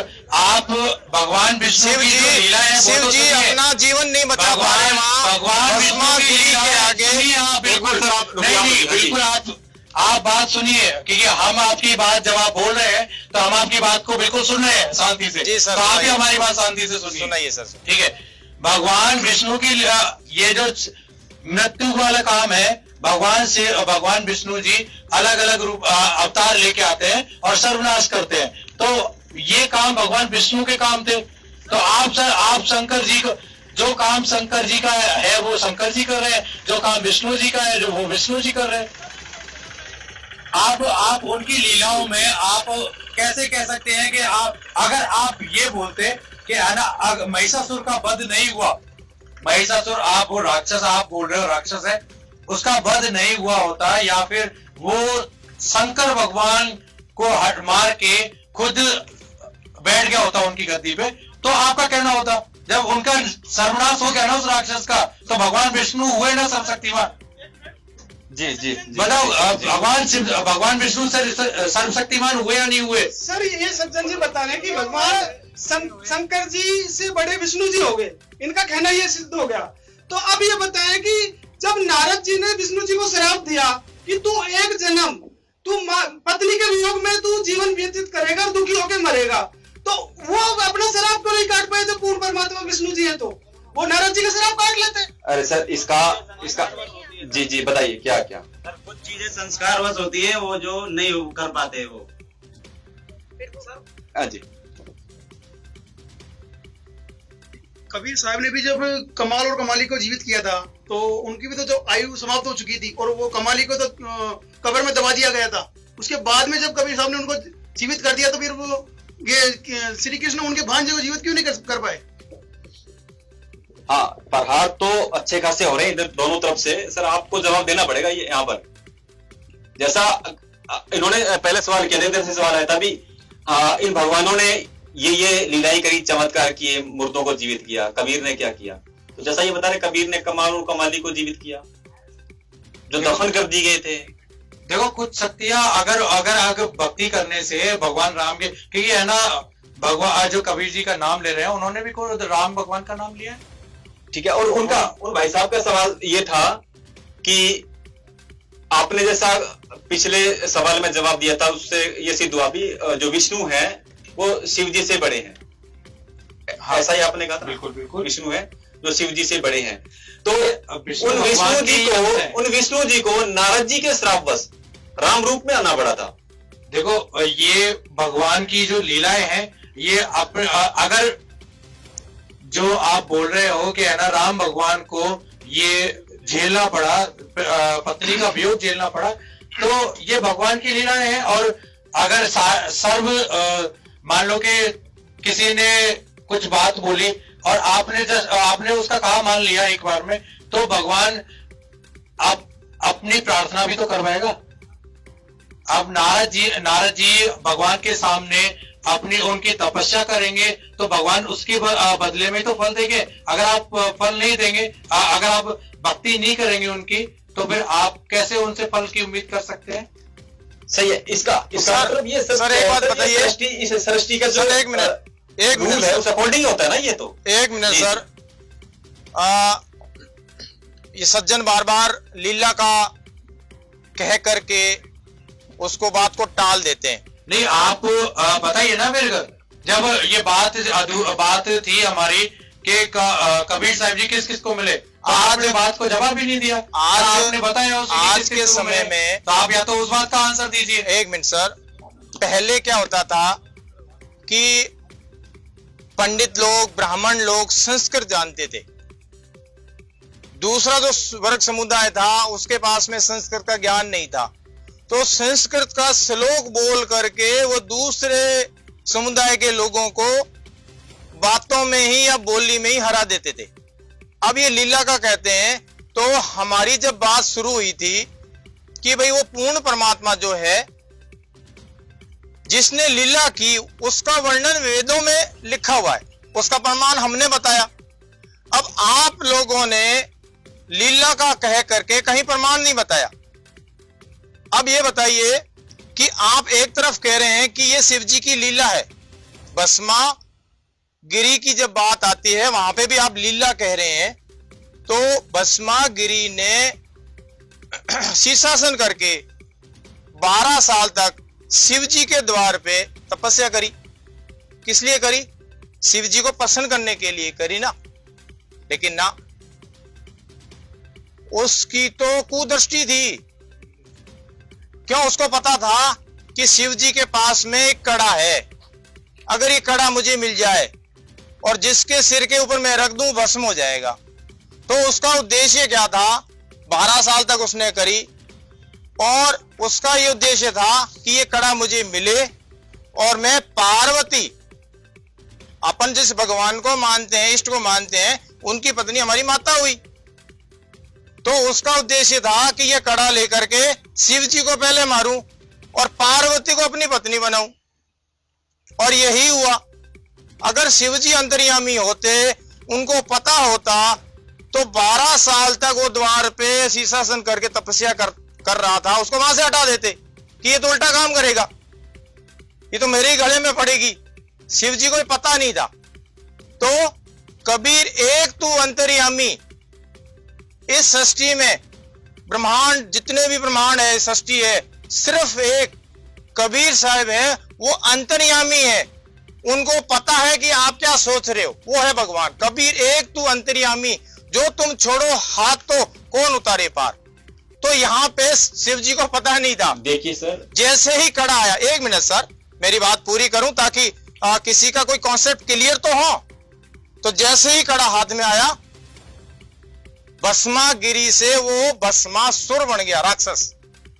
और कड़ा लेते का आप शंभु सबसे पहले तेरे को मारूंगा और पार्वती को पत्नी बनाऊंगा। वहां पे शिव जी अपनी जान बचा करके भागे। किस तरीके से उनकी जान बची आप सबको पता है और पुराणों के अंदर इसका प्रमाण है, लिखा हुआ है। जी आपने बताया। अच्छा, जहां हम लीला की बात करते हैं तो वेदों में वर्णित लीला तो कबीर प्रभु ने की। शिशु रूप में प्रकट हुए, सह शरीर आए, सह शरीर गए। आज 627वां कबीर साहिब जी का प्रकट दिवस मनाया जा रहा है सतलोक आश्रमों में। किस लिए मनाया जा रहा है कि वो कबीर साहिब जी शिशु रूप में आते हैं, सह शरीर आते हैं, सह शरीर जाते हैं। और सह शरीर जाने की लीला भी कबीर प्रभु ने मगहर में की थी, जहां आज भी मगहर में हिंदुओं ने और मुसलमानों ने वहां मंदिर और मस्जिद बनाए, जहां फूल मिले थे जाने के बाद में। हिंदू मुस्लिमों ने आधे आधे बांटे, मंदिर और मस्जिद बनाया, प्रेम से रह रहे। नहीं, आप इस बात का जवाब दीजिए। आपने बोला कि कबीर जी इस संत को मिले, इस संत को मिले, इस संत के, आपने 10 संतों के नाम गिनाए। आपने 10 संतों के नाम गिनाए, कहाँ प्रमाण है, कहाँ कुछ है उनका? आपने बोले कि है ना बस मिल गए। अरे ऐसे हमारे भगवान भी तो है। वो जरा कुछ कह रहे हैं, जरा सुनिए उनका भी, सुनिए विचार क्या कह रहे हैं। जी कबीर साहब जी जिन जिन को भी मिले उनके सबके प्रमाण है और उनकी वाणियों में उनके बारे में सब बता रखा है। जैसे गुरु नानक जी साहब को कबीर साहब जी मिले थे, उसका प्रमाण है बेई नदी के ऊपर उनको गुरु मिले थे। और उन्होंने महिला पहला की जो वाणी है गुरु ग्रंथ साहिब के 721 नंबर पृष्ठ के ऊपर है, उसमें लिखा हुआ है, एक अर्ज गुप्तम पेश तो दर तुम करतार हक्का कबीर करीम तू बेएब परवरदिगार। उसमें कबीर साहब का पूरा नाम आ रहा है। पूर्ण करतार मतलब सृष्टि का रचनहार, वो बेएब निर्विकार कौन है, वो हक्का कबीर है। बिल्कुल प्रमाण है। ऐसे सभी संतों की वाणी में प्रमाण है। दादू साहेब जी की वाणी में प्रमाण है, जिन मोको निज नाम दिया सो ही खसम हमार, दादू दूसर कोई नहीं, वो कबीर सृजनहार। वो कबीर सृजनहार मतलब परमात्मा है। आप क्या कहेंगे? नानक जी कहते हैं अपनी वाणी में, राग सीरी महिला 1 प्रश्न नंबर 24 शब्द नंबर 29, फाई सूरत मलुकी वेश तो ठगवाड़ा ठगी देश, खरा सियाणा बहुता बार, वो धाड़क रूप रहा करतार। आप कैसे कह सकते हैं कि प्रमाण नहीं है? हम ये कहना चाहेंगे, हम बहुत सारे प्रमाण दिए गए हैं। ये जो बार बार प्रश्न कर रहे हैं, लीलाओं पे भी प्रश्न उठा रहे हैं, ये प्रमाण ही क्यों नहीं दे रहे हैं?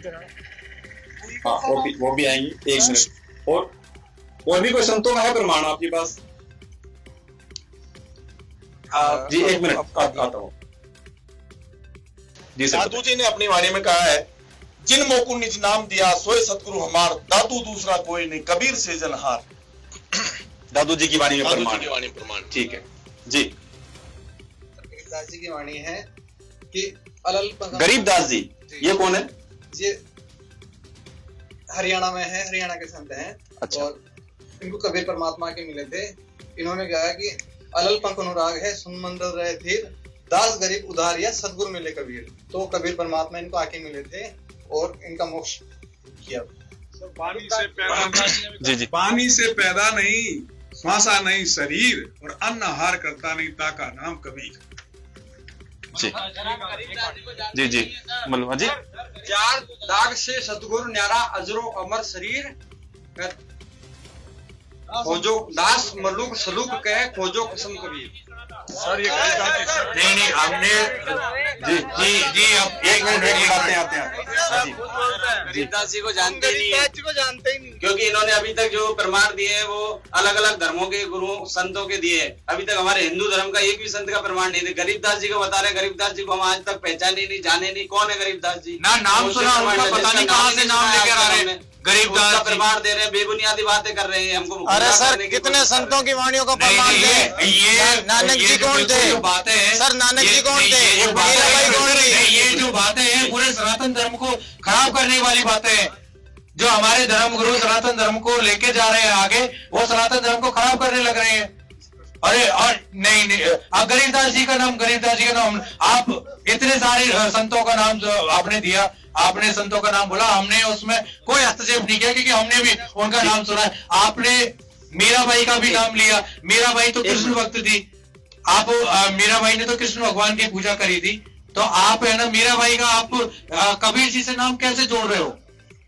बताइए। देखिए सर, अगर किसी चीज को जानिए तो उसके बारे में आपको प्रमाण पढ़ना पड़ेगा। अब आप कह रहे कि हम गरीबदास जी महाराज जी को नहीं जानते, तो आपने कभी गरीबदास जी महाराज जी को जानने का प्रयास ही नहीं किया, तो आप जानेंगे कैसे? तो उसको जानने के लिए आपको अपने शास्त्रों को देखना पड़ेगा, जिसमें गरीबदास जी महाराज जी का वर्णन आएगा। गरीबदास जी कोई छोटी हस्ती नहीं थे, उन्होंने उस पूर्ण परमात्मा को पाया है, और उसका वर्णन कबीर सागर, जो कि जितना ऑथेंटिक गुरु ग्रंथ साहिब है, जो सिखों में इतना आदरणीय है, उतना ही ऑथेंटिक और प्रमाणित कबीर सागर है। उसके अंदर गरीबदास जी महाराज जी का वर्णन है, जिसमें कबीर पंथ के 12 पंथों का वर्णन है। उसमें लिखा हुआ है कि संवत 1775 हुई ता दिन प्रेम प्रगटे जग सोई, और उसमें 12वें पंथ प्रकट भय बाणी, शब्द हमारे की निर्णय ठानी, और वो गरीबदासी पंथ है। उसमें पूरा वर्णन कर रखा कि गरीबदास जी जो छुड़ानी के अंदर आएंगे और उसमें मेरी वाणी प्रकट होगी, जो 24,000 वाणियों का ग्रंथ है, और वो गरीबदास जी महाराज जी ने लिखा है। तो सर एक सवाल इनका था कि आपने अभी जो प्रमाण बताए संतों की वाणियों से, ये इनका ये कहना कि ये संत तो कुछ मुसलमान धर्म से भी हुए हैं, कुछ बिलोंग कर रहे हैं, हिंदू शास्त्रों में कहाँ प्रमाण है? हिंदू शास्त्रों में कुछ प्रमाण दीजिए आप। सर जी हमारा सवाल है, ये बता रहे 600 साल पुराने सवाल, तो 600 साल से हमारे हिंदू धर्म के सारे ग्रंथ है, सभी धर्म को ग्रंथ है, तो उन्होंने तो सेवा करते आ रहे, ग्रंथों में से तो चलती आ रही, सारी हम पूजा करवा रहे, सब करवा रहे, आज शादी ब्याह करवाते हैं, हम उसी तरीके से तो करवाते आ रहे हैं। अब ये कबीर साहब की कह रहे, चलो हम इनकी बात मानते हैं भाई साहब की, कि कबीर साहब ग्रंथ है, कबीर साहब भगवान है, तो हम कैसे सत्य माने इसको? इस बात का जवाब हिंदू शास्त्रों में प्रमाण हो। पहले तो मैं भाई साहब से पूछना चाहूंगा कि भाई साहब कितने पढ़े लिखे हो? भाई साहब 5वीं पास हो। अच्छा 5वीं पास हो, 5वीं पास भी समझ सकता है। भाषा एक समझने के लिए होती है, और इतने समय से अपनी जो ये वार्तालाप चल रही है, कितनी बार आपको प्रमाण दे दिया है पूर्ण परमात्मा का वेदों से। फिर एक बार और आपको रिपीट कर दें, इस बात को थोड़ा याद रखना, और घर पे जो वेद रखे हुए हैं नहीं है तो आप जाके वेदों में देखें। ऋग्वेद मंडल 9 नोट कर लीजिए आप, ऋग्वेद मंडल 9 सूक्त नंबर 96 मंत्र नंबर 17 क्या कह रहा है कि वह परमात्मा शिशु रूप में प्रकट होता है जी, और उसका नाम कबीर देव होता है, कबीर होता है वो परमात्मा। अब आप मुझे बताइए कि शिशु रूप में परमात्मा प्रकट हुआ जी, ठीक है, अब शिशु रूप में परमात्मा प्रकट हुआ तो उसने लीला भी करी है ना, और वो वेदों में लिखी हुई है। जब शिशु रूप में आता है तो अधनन्या धेनु से उसकी परवरिश होती है, ये वेदों में लिखा हुआ है। तो हम कौन सा वेद से बाहर बता रहे हैं? एक सवाल है जी, बोलिए। ये बता रहे, इससे बात बता रहे, मान लिया कि कबीर साहब परमात्मा है, पूर्ण परमात्मा मान दे, सर्टिफाइड है, लेकिन कबीर साहब जी का जीवन देखा जाए, हमने सुना भी है, और जब क्लास में पढ़ते थे, छोटी क्लास में पढ़ते तब कबीर जी का वर्णन भी आता था, तो हमने देखा और सुना भी कि कबीर जी का जीवन एक गरीबी जीवन रहा, आजीवन उन्होंने प्रयत्न किया, भरण पोषण के लिए आजीवन प्रयत्न रहे हो, और उधर देखा जाए तो हमारे भगवान महलों में पैदा हुए, तो उनका जीवन कैसा था? चलो मान ले कि कबीर परमात्मा है, उनका जीवन ऐसा रहा, इस वजह से हम नहीं मान सकते कि कबीर परमात्मा है। दूसरी बात, वो स्वयं कबीर जी बताते हैं कि आप राम जी की भक्ति करो। कबीर जी ने राम जी की भक्ति करी थी। वो कहते राम बुलावा भेजिया दिया कबीरा रोए, और बताते हैं कि राम नाम रटते रहो जब तक अगटे प्राण। फिर वो कबीर जी तो स्वयं राम जी की भक्ति बता रहे हैं, कि तो हम कैसे माने कि कबीर परमात्मा है? वो तो स्वयं दूसरे की भक्ति बता रहे हैं। राम जी के यही तो चाह रहे हैं साहब। जी जी, इन सर की बात यही तो चाह रहे हैं, हमें सच्चाई बताए। चलो हम जानते नहीं है, हम इतने सालों से चल रहे हैं, तो हम भी तो सच्चाई चाहते हैं। ये बता रहे हैं कि भाई ऐसा है, तो हम जानना चाहते हैं इंसु भाई साहब से। तो हम और सर मैं कहना चाहता हूँ, ये सर बता रहे हैं कि कबीर साहब जी ही पूर्ण परमात्मा है। तो कबीर साहब जी तो जैसे हमने पढ़ा था, अपने शिक्षित हुए थे, तो उस टाइम पे बताया था उसमें कि कबीर साहब जी तो एक विधवा ब्राह्मणी के गर्भ से जन्मे हैं। तो ये तो कोई तर्क मिल ही नहीं रहा सर। जी जी, आप सर रामचंद्र जी त्रेता में हुए थे, तो सतयुग में कौन सा राम था जो सर, राम नाम रखते के लिए बात कह रहे हो? सर एक मिनट। जी सर, पहले मैं मेरे भाई साहब का सवाल का जवाब दे दूं। इन्होंने बोला कि वो तो निर्धन थे, गरीब थे, वो कुछ नहीं कर सकते थे। तो आपको अगर पता हो, जैसा कि कबीर साहब हरयुग में आते हैं, और जब कलयुग में कबीर साहब जी आए थे तो एक बहुत बड़ी लीला करी थी उन्होंने। 3 दिन तक कबीर साहब जी ने भंडारा दिया था, और उसमें कितने व्यक्ति आए थे आप में से कोई बताएगा? 18 लाख। राम जी ने भी तो करी थी लीला, नहीं करी थी लीला।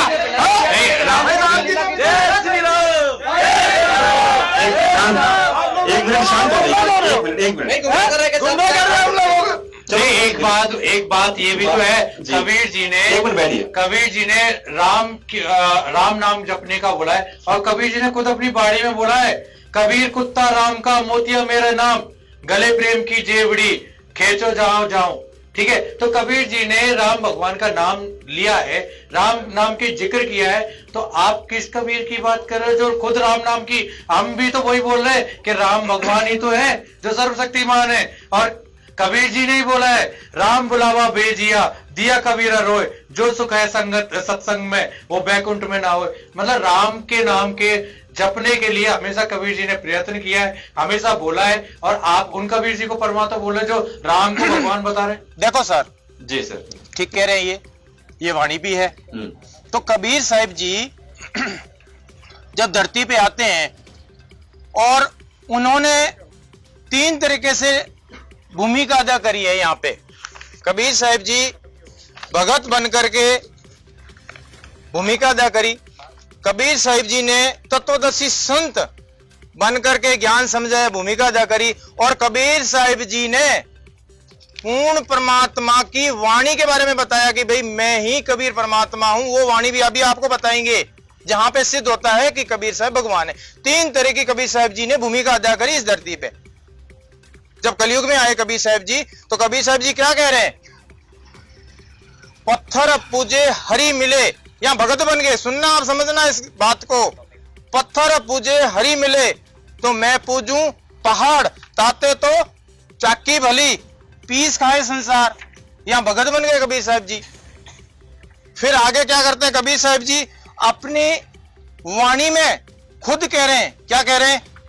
अवधू अविगत से चलाए, कोई मेरा भेद भ्रम न पाए। मेरा किसी को भेद भ्रम नहीं है। इन 3 लोगों के तो क्या 21 ब्रह्मांड के स्वामी को भी पता नहीं है कि मेरा भ्रम और भेद क्या है। सर ये बात है, बिल्कुल गलत है, ये गलत है। बेबुनियाद बातें अभी कह रहे थे ये संत जी, अभी इन्होंने बताया सज्जन जी ने। एक मिनट सर, 1 मिनट मेरी बात पूरी होने दें। सर हमारी बात पूरी होने दें। 1 मिनट आप बैठिए। ये हमको स्वीकार नहीं है।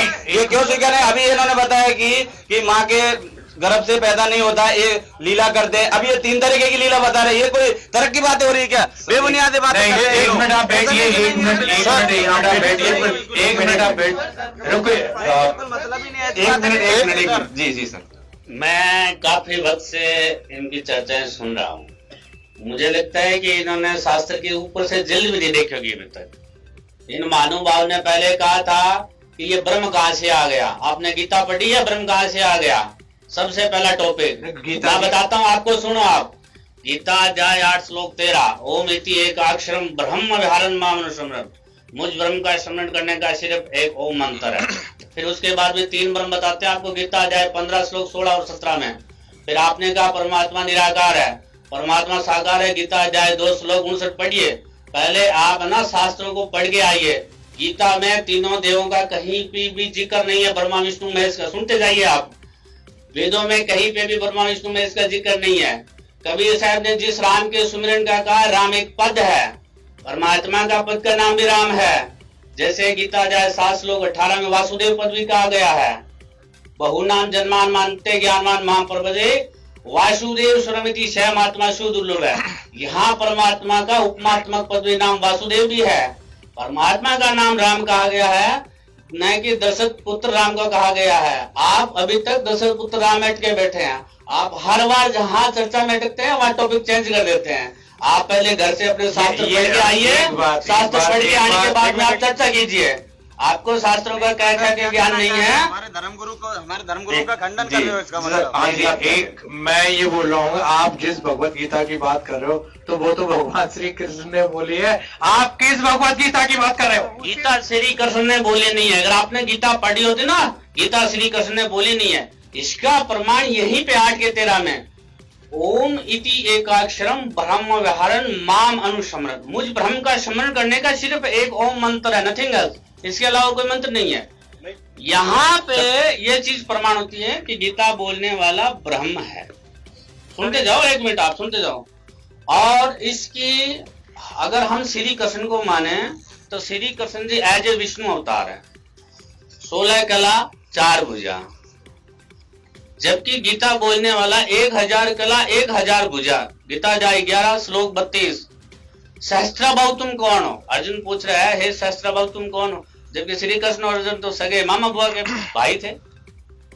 तो भाई साहब, आप जो गीता की बात कर रहे हो, गीता जी जो अध्याय आप गिना रहे हो, 15वें अध्याय के श्लोक नंबर 18 पढ़ा है आपने? सर 1 मिनट, अपने ऐसे इस टॉपिक पे फिर आएंगे, लेकिन अभी जो हमारा टॉपिक रह गया था उस पे आते। 1 मिनट सर, आप कुछ बता रहे थे, आप एक बार उसको कंटिन्यू करिए। वेदों से कुछ प्रमाण बता रहे थे आप। सर वो टॉपिक क्या था, रिपीट कीजिए तो वापिस। आपने वेदों में संतों की वाणियों में प्रमाण तो खूब थे। कबीर साहब ने 3 तरह की भूमिका अदा करी, भगत की, तत्वदर्शी संत की और परमात्मा की, जो कि परमात्मा कबीर साहब जी स्वयं अपनी वाणी में भी कह रहे हैं कि ना मेरा जन्म बसेरा ना गर्भ बसेरा, ना मेरा जन्म ना गर्भ बसेरा, बालक बन दिखलाया काशी नगर जल कमल पर डेरा, तहां जुले ने पाया। फिर क्या कह रहे हैं कबीर साहब जी, मात पिता मेरे नहीं, मात पिता मेरे कछु नहीं, ना मेरे घर दासी, जुल्हे का अन सुत का आया, जगत करे मेरी हंसी। जुल्हा नीमा नीरू उनको उठा के लेके आए, जो अभी 627वां कबीर साहब प्रकट दिवस मना रहे हैं, उनको उठा के लेके आए। मैं उनका बेटा गाया और जगत मेरे ऊपर हंस रहा है, कबीर साहब अपनी वाणी में कह रहे हैं।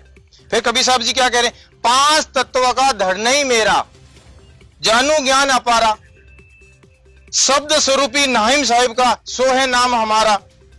फिर कबीर साहब जी कहते हैं, हाड़ चाम लहू ना मेरे, जाने सतनाम उपासी, तरन तारन अभय दाता, मैं हूं कबीर अविनाशी।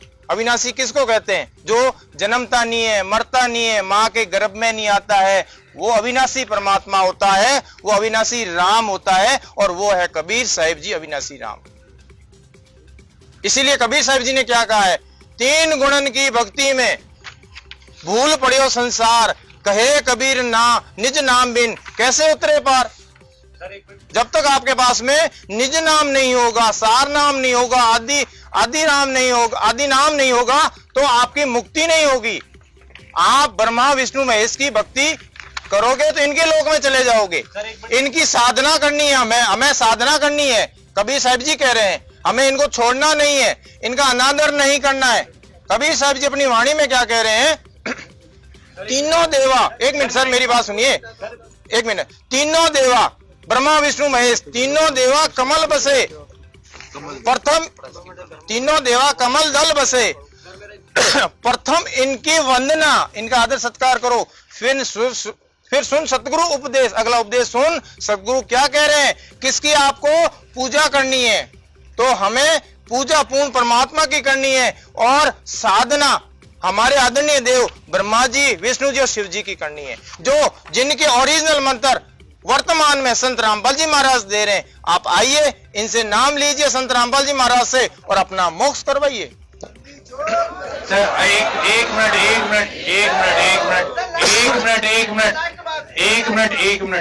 एक बात बताइए, जो आप सर एक मिनट पीछे से ऑडियंस का एक सवाल लेते हैं जी।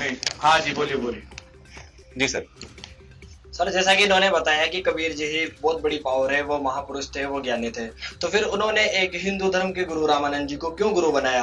और वो रामानंद जी को आपको पता ही होगा कि वो हिंदू हैं, वैष्णव पंथ से हैं, तो वो विष्णु जी की ऑब्वियसली भक्ति करते होंगे, ऑब्वियसली मतलब विष्णु जी की भक्ति करते हैं, मतलब विष्णु जी, श्री कृष्ण जी, राम जी। तो जी सर सवाल ये है इनका कि यदि आप कबीर को पूर्ण परमात्मा बताते हैं, समर्थ बताते हैं, तो फिर किसी परमात्मा को गुरु बनाने की क्या आवश्यकता है? उन्होंने रामानंद जी को गुरु क्यों किया? देखो, कबीर साहब जी को कोई गुरु बनाने की जरूरत नहीं थी।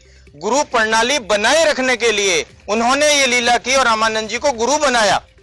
अगर गुरु नहीं बनाते तो आप लोग कहते कि कबीर जी ने कौन सा गुरु बनाया? तो परमात्मा ने वो मौका भी आपको नहीं दिया, वो लीला भी कर ली परमात्मा ने गुरु बना के। जरूरत नहीं थी, लेकिन वो लीला भी कबीर साहब जी ने की। और रामचंद्र जी और कृष्ण जी जो हमारे तीन लोक के देवता है, भगवान है, राम कृष्ण से कौन बड़ो, तीनों भी गुरु कीन, तीन लोक के वेधनी, गुरु आगे अधीन।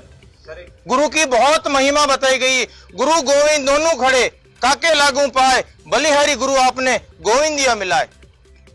हरि सेवा युग 4 युग आप हरि की सेवा कर लो। हरि सेवा युग 4 और गुरु सेवा पल 1। ताश पटन ना तुले, संतन किया विवेक। गुरु का बहुत बड़ी महिमा बताई गई है हमारे वेद और शास्त्रों में। जी सर, अभी आप क्या कह रहे थे? नहीं, मेरा कहने का मतलब ये था कि इन्होंने बोला कि है ना, कबीर जी का जन्म किसी माँ के गर्भ से नहीं होता। तो हमारे जो किताबें हैं, जो एनसीईआरटी की किताबें हैं, उन किताबों में जो लिखा है कि उनका जन्म विधवा स्त्री से बताया गया है, तो क्या वो व्यर्थ है? भाई सर, एनसीईआरटी की पुस्तकों में यदि ये चीज लिखी हुई है तो उसको गलत तो नहीं कह सकते? देखिए सर, एनसीईआरटी की पुस्तक एजुकेशन की है, तो उससे बड़ा हिंदू धर्म का, सनातन धर्म का संविधान क्या? वेद और गीता है। 4 वेद, गीता, पुराण, 18 पुराण और 5 वेद सूक्ष्म वेद। तो हमें वेदों में बताइए कहीं पे भी ये लीला अगर की हो तो। और एनसीईआरटी में अगर लिखा है कि विधवा ब्राह्मणी से जन्म हुआ है, तो एनसीईआरटी में वो प्रमाण कहां से दिया गया? वो प्रमाण की कॉपी बता दो हमें, तो हम जाके देख लेंगे कि कौन से वेद और शास्त्र से ये प्रमाण लिया गया है। हम आपकी बात मान लेंगे, हम कहां नकार रहे हैं आपकी बात। आप हमें कुछ प्रमाण तो दीजिए हमारे हिंदू शास्त्र वेद गीता का, कहीं तो प्रमाण दीजिए आप। जी, 1 मिनट आते हैं जी। जो माँ से जो बातें बता रहे, तो कुछ बातें मेरे भी समझ में आ रही है, कुछ मेरे दिमाग में भी बैटरी बताना चाह रहे। देखो, मैं मान बढ़ाई की वजह से इन माशे की बातों को खंडन नहीं करना चाहता, तो कुछ बातें मेरे समझ में आ रही इनकी बातें। मैं तो लास्ट ये पूछना चाहता हूँ, ये इन्होंने एक कबीर परमात्मा की भक्ति बताई है, तो क्या हम हमारे हिंदू देवी देवता की भक्ति नहीं करेंगे? उसके बाद देखिए क्या बता रहे, मानते हैं हम कि भाई गुरु बनाना चाहिए, ये अच्छी बात है। आगे गुरु क्या परमात्मा बन जाता है? फिर गुरु कैसे मान ले परमात्मा को? परमात्मा कौन है ये बताना चाह रहे कबीर साहब, परमात्मा, तो हम कैसे मान लो उनको परमात्मा? कबीर साहब सर देखिए, इन्होंने प्रमाण जो दिए ना, क्या वो आपने सुने? नहीं, उस हिसाब से मानोगे? नहीं, सुने तो है। अब ये बता रहे ग्रंथों के हिसाब से, भाई 4 ग्रंथ है, 4 ग्रंथों के हिसाब से मान रहे हम इनकी बात। कबीर साहब भगवान बता रहे, तो हम कैसे यकीन करें? कोई पैमाना तो होता नहीं इस चीज का, पैमाना तो शुरू हुई है बात। तो सर पहले इनका सवाल लेते हैं। उनका ये सवाल है सर, उनका ये सवाल है कि ये अगर मान भी लेते हैं कबीर जी भगवान है और उनकी अगर भक्ति करनी पड़े, तो जो देवी देवता हैं, जो त्रिदेव शक्तियां हैं, क्या उनको छोड़ना पड़ेगा? नहीं, बिल्कुल नहीं छोड़ना है उनको, कदापि नहीं छोड़ना है। और ये ना तो कबीर साहिब जी ने कहा है और ना हमारे सदगुरुदेव संत रामपाल जी महाराज ने ऐसा कहा है, ना कहते हैं। क्यों? कि कबीर साहब जी क्या कह रहे हैं, इस वाणी को समझो ना आप। क्यों नहीं समझ पा रहे हो? 5 प्रधान देव हैं हमारे हिंदू धर्म में। 5 प्रधान देव है, गणेश जी, ब्रह्मा सावित्री, विष्णु लक्ष्मी जी, शिव पार्वती जी और शेरों वाली माता जगदम्बा दुर्गा। तो ये तो हमारे कमल चक्रों में इनका निवास है, जिसके लिए कबीर साहब जी ने क्या कहा है तीनों देवा कमल दल बसे, प्रथम इनकी बंदगी फिर सुन सतगुरु उपदेश। इनका आदर सत्कार करना है, इनके मंत्रों का जाप करना है, इनकी साधना करनी है, और फिर सुन सतगुरु उपदेश, अगला उपदेश सुन, तुझे उस पूर्ण परमात्मा की भक्ति करनी है, पूजा करनी है, जिससे तुझे मोक्ष मिलेगा, यहां भी सुखी रहेगा और आगे भी मोक्ष मिलेगा। तो एक जी देखिए सर, जो इन्होंने जितने भी ये हिंदू धर्म के शिवधारी ग्रंथ हैं उनके आधार से परमात्मा कौन है ये सिद्ध करके बताया है, और कबीर जी के बारे में जो भी डाउट्स थे, भ्रांतियां थी, उनको भी इन्होंने क्लियर किया है। तो एक हिंदू होने के नाते अब आपके क्या विचार हैं, कुछ विचार देना चाहेगा? एक हिंदू होने के नाते अब आपके क्या विचार हैं? जी सर, आज की डिबेट हम बैठे हैं, मैं और हमारे भाई बंधु भी बैठे हैं सनातन के, और कुछ जनता जनार्दन भी यहाँ बैठी है। हम यहाँ बैठे थे कि भगवान कौन है, कहाँ रहता है, लेकिन हमारी विरोध भले कितना ही हो, लेकिन एक इंसान होने के नाते और सनातन की पूजा हम करते हैं, तो उनके नाते, इंसान के नाते मान बढ़ाई को एक साइड कर दें। तो एक बात हमने आज सीखी है कि यहाँ जो सज्जन जी ने प्रमाण दिए हैं वो वाकई थोड़े सोचने पर मजबूर कर देते हैं, क्योंकि उन्होंने तो ऑथेंटिक दिए हैं और कहीं न कहीं हो सकता है इनको वापस देखने की जरूरत हो सकती है। और दूसरी बात यह है कि जो आपका जो क्या नाम इसका है, ऐसे न्यूज चैनल है, तो आप ऐसी डिबेट और चलाइए जिससे हो सकता है कि हम ये नहीं कहते हम पूर्ण है और हमारे अंदर पूरा ज्ञान संपूर्ण है, ऐसा नहीं कहते। हो सकता है उस सज्जन जी की बातें हमें सीखनी भी पड़े और हमारी बातें उस सज्जन जी को सीखनी पड़े।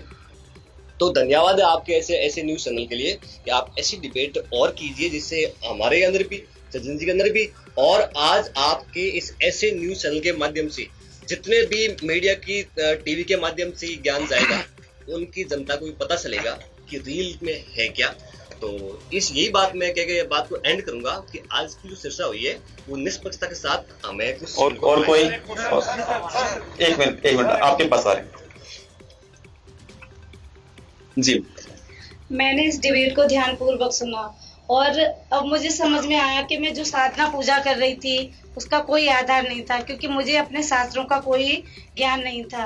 अब मैं अपने शास्त्रों का अध्ययन करूंगी और उसे समझने की कोशिश करूंगी। और मैं इस चैनल का धन्यवाद करना चाहती हूँ जिसने ये डिबेट करा के हमें सत्य का मार्ग बताया और बताया परमात्मा कौन है। तो अब मैं ग्रंथों से अध्ययन करके मैं भी प्रयत्न करूंगी कि अपने अध्ययनों मतलब शास्त्रों का अध्ययन करूं और अपना मोक्ष कराऊं।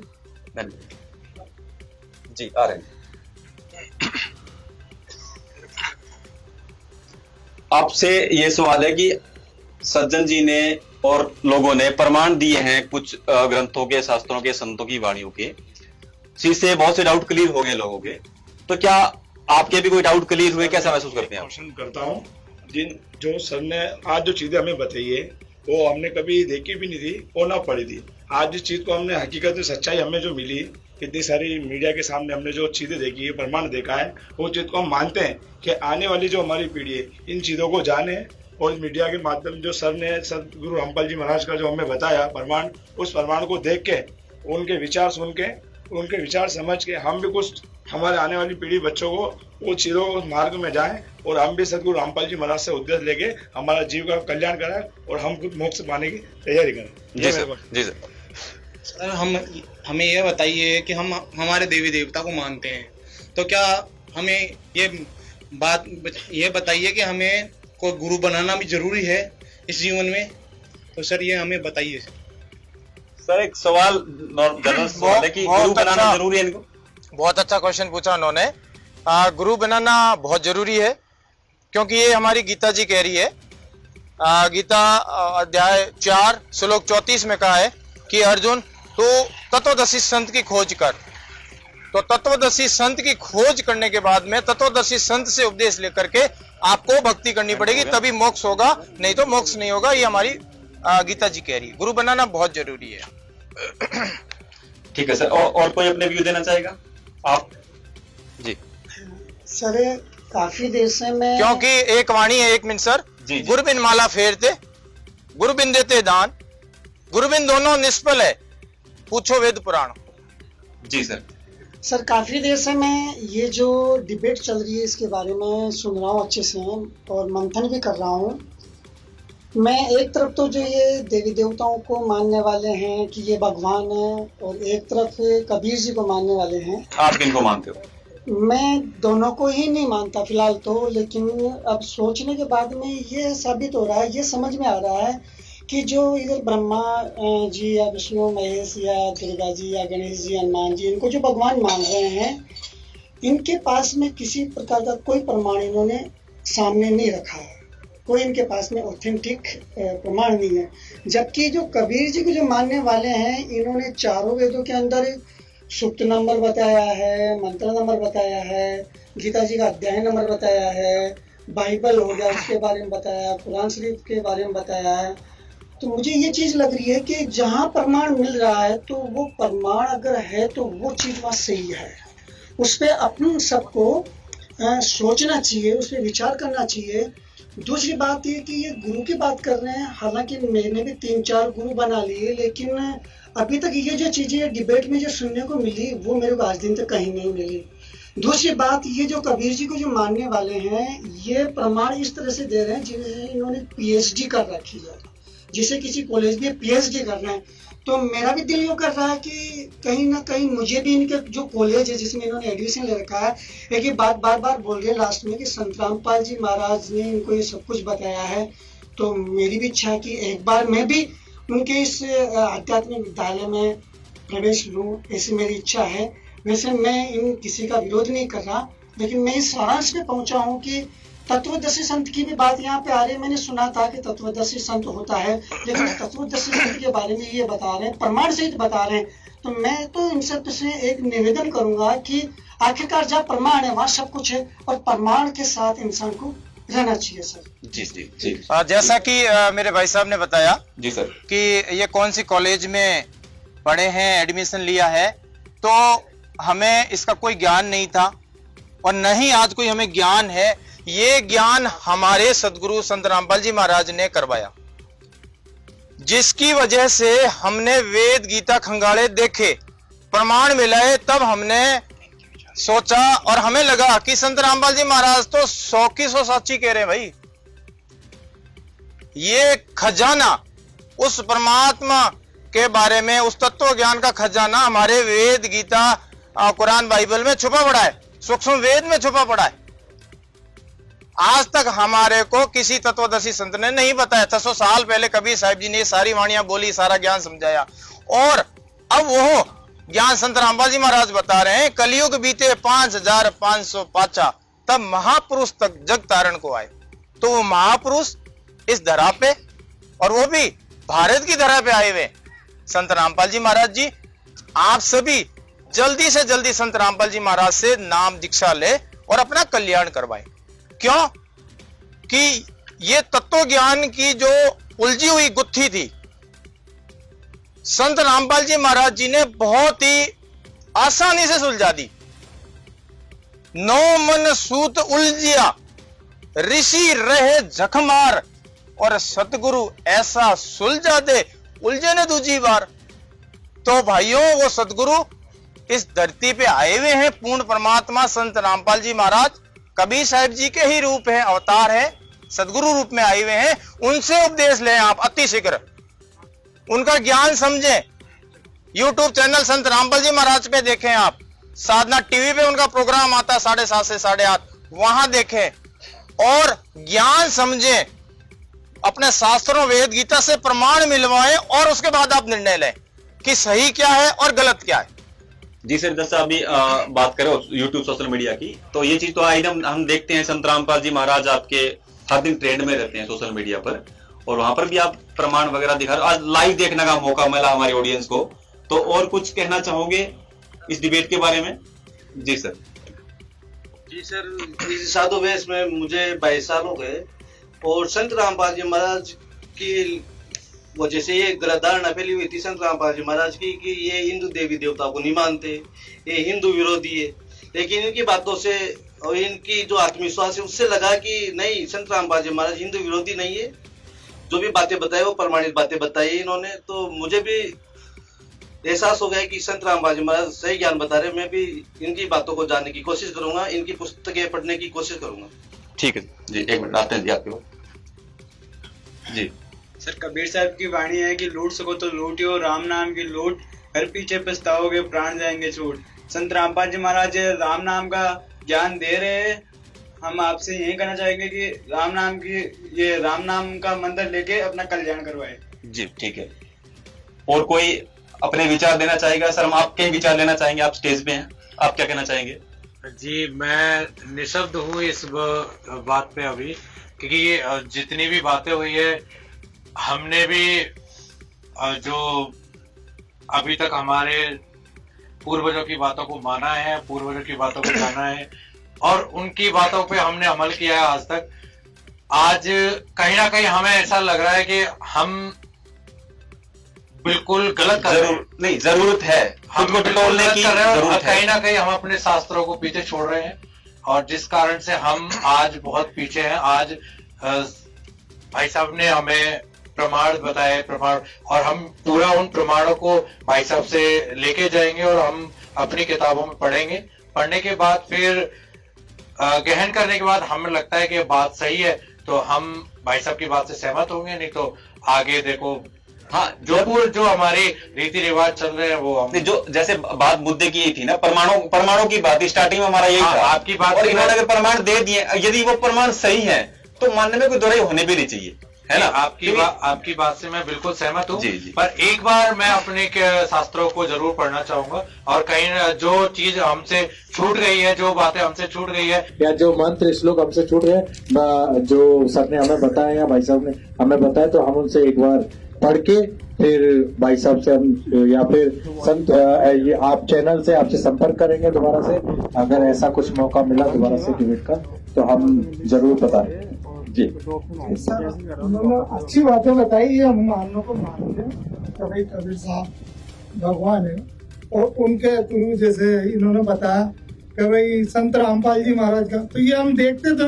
हम कहीं भी जाते हैं, कहीं पूजा पाठ मंदिर में जाते हैं तो गाड़ी लेकर जाते हैं तो रास्ते में दिखते हैं इनके अनुयायी, किताबें जैसे ज्ञान गंगा, जीने गिरा, तो हम ही सोचते हैं अरे यार इन्होंने तो भरम फैला रखा, और हम मानते नहीं है और अभी तक भी नहीं मान रहे, हमारा दिल मान नहीं रहा। बाकी हम घर जाके बाकी हमारे पास ग्रंथ रखे हुए हैं, बाकी हम पढ़ते नहीं क्योंकि समय नहीं मिलता हमारे पास इतना। आज यहाँ कमाई करने जाना, आज उस मंदिर में जाना, वहाँ जाना, हमारा लगा रहता। बाकी आज इन भाई साहब की बात सुन के हमारे अंदर का कुछ ज्ञान जागा है। अब हम जाएंगे, कुछ सोचेंगे और इनकी जो ज्ञान गंगा पुस्तक है उसको अब लेंगे आगे रखे और लेकर उसमें पढ़ेंगे क्या लिख रखा है संत रामपाल जी महाराज ने, कि ऐसा ज्ञान बताया जब भाई साहब ने हमें, जब आज समझ में आया हमें, तो इनका जो समागम हो रहा कबीर साहब का, उसमें जरूर हम आने की कोशिश करेंगे जरूर। तो ये थी आज की हमारी डिबेट, जिसमें हमने हु इज गॉड टॉपिक को प्रमाणों सहित लेने की कोशिश करी। और हमारे साथ जितने भी लोग जुड़े हैं, हमारे स्टेज पर लोग जुड़े हुए हैं, इधर ऑडियंस में भी आपका बहुत बहुत धन्यवाद। और जिन सर जी ने जो परमाणु सहित जो कुछ रेफरेंस दिए हैं, उनसे मेरा निवेदन है कि आप लास्ट एक अपील क्या करना चाहेंगे? मेरा निवेदन यही है कि आप सभी हमारे भाई बहन हैं, आप हिंदू हैं, आप सनातनी हैं, तो हम भी हिंदू हैं, सनातनी हैं। हमारा उद्देश्य आपको नीचा दिखाना ऐसा कतई नहीं है कि जो सच्चाई हमने देखी, हमारे सदगुरुदेव संत रामपाल जी महाराज ने बताई हमें, तो फिर हमारा फर्ज बनता है कि वो सच्चाई हम आप तक पहुंचाएं, औरों तक पहुंचाएं। परमार्थ का जो कल्याण बताया है, बहुत बड़ा इसका फल बताया है, तो इसको आप समझें, सुने, संत रामपाल जी महाराज का ज्ञान सुन समझ करके और नाम दीक्षा लेकर के अपना मोक्ष करें। सर, मैं आजकल जानता था कि जो संत भगवाधारी होते हैं वही अच्छे संत होते हैं, इसलिए हमने भी भगवा धारण कर रखा है। पर आज से ये देखिए सर, ये इन्होंने जो बात बताई है उससे पता चला ये भगवाधारी खत्म। इन्होंने जो सज्जन जी ने जो बताया है, इस मार्ग पे चलेंगे और इनके जो गुरु हैं उनको देखेंगे कि सही रास्ता है तो कोशिश करेंगे। ठीक है जी बहन जी। सर ये डेविड बहुत ही पसंदीय थी। डेविड को देख के बहुत मन को शांति मिली है और मैं भी चाहूंगी कि संत रामपाल, मनुष्य जन्म बार बार नहीं मिलता, लाख 84 के बाद में मिलता है, वो सिर्फ हमें मोक्ष के लिए मिलता है और मोक्ष का मार्ग आज हमें ये डेविड देख के मिला, जो ऐसे न्यूज चैनल के द्वारा। तो उसको मतलब देख के मुझे ये नॉलेज हुआ और मतलब कि ये चाहूँ भी कि ये बार बार ये डेविड ये डिस्कस किया जाए और संत रामपाल जी महाराज के ज्ञान को देख के मुझे नॉलेज हुआ कि मैं भी संत रामपाल जी महाराज से जुड़ करके मोक्ष प्राप्त करूं और आप भी एक बार इस बारे में विचार जरूर करें। ठीक है, तो आपका बहुत बहुत धन्यवाद इस डिबेट में जुड़ने के लिए।